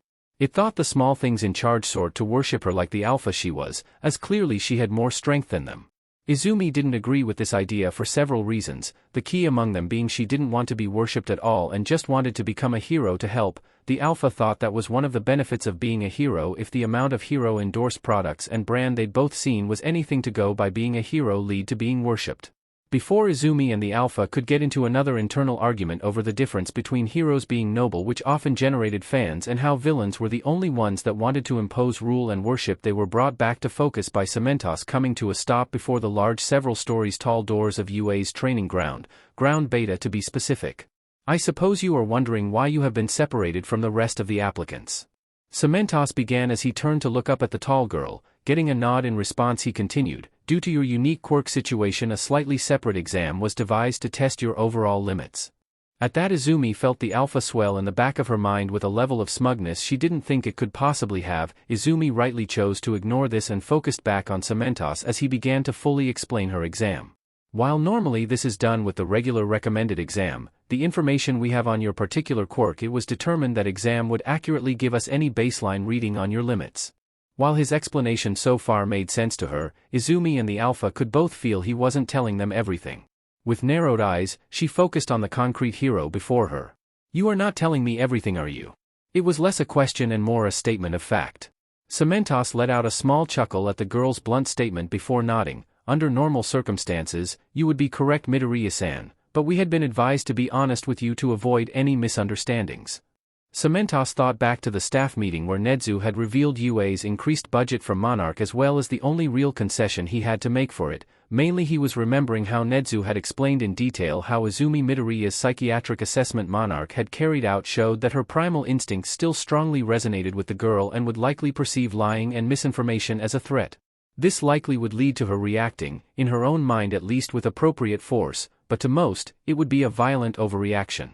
After the shock at hearing this and understanding that this was likely to be a common thing with kaiju-class quirks should any more with them be brought back to their sense like Izumi, Cementos and all the UA staff barring Aizawa had gotten a chuckle at how Nedzu had taken some measure of glee in calmly explaining to the man that during any interaction he had with Izumi doing his normal, logical ruse style of teaching would likely end very poorly. Focusing his attention back onto Izumi and away from his memories, he continued to explain, we will be using your exam to test your overall control and limits to see the likelihood of your primal instincts taking over as well as the upper limits of your ability to fight, pausing briefly to field any questions Izumi might have. After waiting a few moments to see if she asked any and not getting a single question, he continued, after entering you will have 30 minutes to destroy as many of the faux villain bots. The more villain bots you destroy, the more challenging they will become. The test will conclude when either the 30-minute timer is reached, you manage to destroy every faux villain bot, or you are deemed no longer fit to continue. Do you understand? Getting a nod from Izumi in response as a small near-feral grin appeared on her face, Cementos nodded once as the large gates slowly slide open allowing her to enter. The timer will begin when you encounter the first faux villain bot. Izumi stepped into the testing ground as the door slid shut behind her. Standing inside the replica city, she sniffed the air, taking in the scents around her. This place was stale, devoid of life and cold. It made it the perfect place for her to be tested. As she stood there taking in the smells, Izumi looked inwards to the alpha as it prowled around her mind, reaching out to her primal side hoping it would understand they needed to work together here to show they were better than what they once had been. The alpha reached back knowing they needed to be better than not just what they had been, but this place reminded them of the deep ocean. It was quiet, something the alpha could appreciate, so they would work with Izumi to protect this empty small thing hive. They were broken from their internal conversation by the sound of a cluster of metallic creatures rounding a nearby corner. Together both Izumi and the alpha zeroed in on the skinny single-wheeled green robots before them, clearly a group of faux villain bots, and smiled. Cracking her knuckles, Izumi threw her head back and roared. A roar that resonated deep from within, a combination her both sides of her mind. The alpha's deep primal energy, declaring that all she perceived was her territory and should anything seek to usurp it they had better be able to back up this belief, mixed with the well of pride and heroic drive that Izumi had long buried deep within herself that was now surfacing at the chance she had here to fulfill her childhood dream. As the roar came to an end, Izumi snapped down to look at the villain bots, a wide grin spreading across her face and a dangerous glint in her eyes. These things were to be treated as villains, or as the alpha put it, prey, so she would respond accordingly. not giving the villain bots any time to react to spotting her. Izumi charged toward them, even as they leveled their weaponized arms towards her and opened fire with a hail of non-lethal rounds. Her skin shrugged off each and every shot that connect as Izumi slammed into the first few villain bots with enough force to shake the surrounding buildings. Letting her own natural drive and the alpha's instincts gel, Izumi soared about, ripping the first group of villain bots apart, only to be treated by another group. It was time to prove she deserved her chance at becoming a hero. Line break. With shaky hands, Mitsuki closed her apartment's front door before staggering back into the opposite wall. Her nerves were in tatters as she brought shaky hands up to cover her mouth and began sliding down the wall, her legs having lost all their strength, all due to what Inko had shown her. Her boy, her not sweet, more violently angry, but her baby boy regardless, had nearly cost himself not only his chance at becoming a hero but his life and possibly everyone in the prefecture as well. All because he couldn't stop and think for a single second about the consequences of his actions. Mitsuki choked back a sob that threatened to escape as her mind replayed once again what Inko had shown her, a fifth quirk that had been kept hidden from the public since the very dawn of quirks.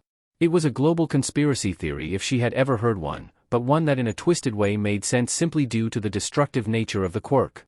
It put so many natural disasters into perspective that they had not been entirely natural but the result of a kaiju quirk awakening, like the Arizona earthquake one that had topped the previous highest for the area but a factor of 5. The near 13 magnitude earthquake had torn the state asunder and made international news with the staggering death toll and destruction put down to a truly earth-shattering quake. But now she knew this had been the result of a young boy's quirk manifesting, putting what her son had done into stark contrast. Katsuki had for 14 years been unknowingly punching a ticking time bomb, one they were so lucky hadn't gone off and resulted in a staggering death toll. A bomb he had decided that upon seeing again would be a good idea to further agitate. The thought her son had through his own idiocy been a hair's breadth away from dying terrified her. Mitsuki knew his desired career path would result in him putting his life on the line, but she'd made some peace with that, but her idiotic child couldn't look past his own ego and see a clear and present danger to his life right before him, and that truly scared her. Mitsuki? Hearing the voice of her husband broke Mitsuki from her spiraling thoughts. Looking up, she met the eyes of her husband Masaru, his face showing concern as he closed the front door behind him and knelt down to help her up. What's wrong? Biting back a sob, Mitsuki steadied herself and looked her husband in the eyes, using his arms to support herself. We can't let Katsuki apply to UA, while shaky her voice was filled with a determination not there since she had, in their younger years, made her declaration to marry him. Honey, we said he could, provided that he kept up his anger management, Masaru calmly explained, thinking this was just the result of another heated argument between his wife and son. What kind of parents would we be if we didn't follow through with our word? The kind that don't want their son to be killed. Mitsuki screamed, her strength returning as she kept her steely gaze fixed on her husband's eyes. Any hero school, I don't care where or how much it will cost, but he cannot go to UA, not after what I have just learnt. Seeing the panic in Mitsuki's eyes, Masaru guided her into the apartment's modest kitchen and to the table, guiding her into a seat before taking on himself. What did you learn that would make UA unsafe for him? The other day when Katsuki told us he had a run-in with Izumi and how she'd attacked him, well, turns out he was lying about that. Mitsuki bit out, noticing her husband didn't seem too surprised by the fact their son had lied about that. Clearly Masaru hadn't believed him at the time. It's how that encounter could have ended if Inko's brother hadn't intervened. Our boy would be dead. Masaru. Dead? Mitsuki's voice had risen to near hysterics, only for Masaru to place a calming hand over hers, allowing her to steady herself. You are going to have to explain things fully to me, honey. Masaru gave her a soft, reassuring smile. Nodding once, Mitsuki looked him in the eyes, as no matter what she needed to have her husband not only understand but agree with her when she eventually had to break the news to Katsuki that he couldn't apply to UA for his own safety. Izumi's quirk is so much more than he explained to us yesterday, and with how he reacted to just seeing her in the hallway, it'll be even worse if they are both in the same university. I know he'll cause something to happen, and I don't want my son to be killed by his own stupidity and ego. You are still not explaining why he cannot apply to UA. I am sure the teachers there will be able to stop such a thing from happening. Masaru sighed, wondering why his wife wasn't fully explaining her reasoning. Mitsuki bit her bottom lip as she thought back to the NDA Inko had made her sign before she had explained anything. If she got caught telling her husband anything, then the legal trouble she would find herself in was something she could not truly fathom. Okay, she sighed, knowing she wouldn't be able to convince Masaru otherwise. But you have to promise me you won't tell anyone else this. Okay, Mitsuki, I promise. Masaru gave her a small smile. No Masaru, this SI serious, if you tell anyone I'll be looking at some serious prison time, Mitsuki urged, hoping he'd understand, and seeing the now serious look in his eyes with the accompanying small nod he did when he understood the seriousness of something, she began to explain everything Inko had shown her. The more she explained, the more concerned her husband became. With slow dawning horror, Masaru, much like his wife, realized that for his son's safety they would need to convince him to apply for a different university's heroics course. With both elder Bakugos on the same page, they turned to stare towards the front door as they heard the telltale sounds of their son coming in. The vitriolic cursing, blaming some extra for ruining his training, loud footsteps, and slamming of the door. They watched their son storm into the kitchen, only to stop as he caught sight of both his parents sitting down at the table. "Hag, old man, what the hell are you sitting there for?" Katsuki bit out the typical anger in his voice. "Katsuki, have a seat, we need to talk," Masaru replied before Mitsuki could yell at their son. Taking a seat, glaring at both his parents, a glare that only worsened as they began to talk about him applying for a different university heroics course. While their talk started off relatively civil by the standards of the Bakugo household, it did not take long for it to devolve into a screaming match as so many others had. It would honestly be a miracle if it ended how either Mitsuki or Masaru hoped it would. Okay, sadly the chapter is over, and if you enjoyed the video, just leave a like and subscribe with post notification, so when the next chapter is ready, you will be notified. Okay, see you in the next video. Bye.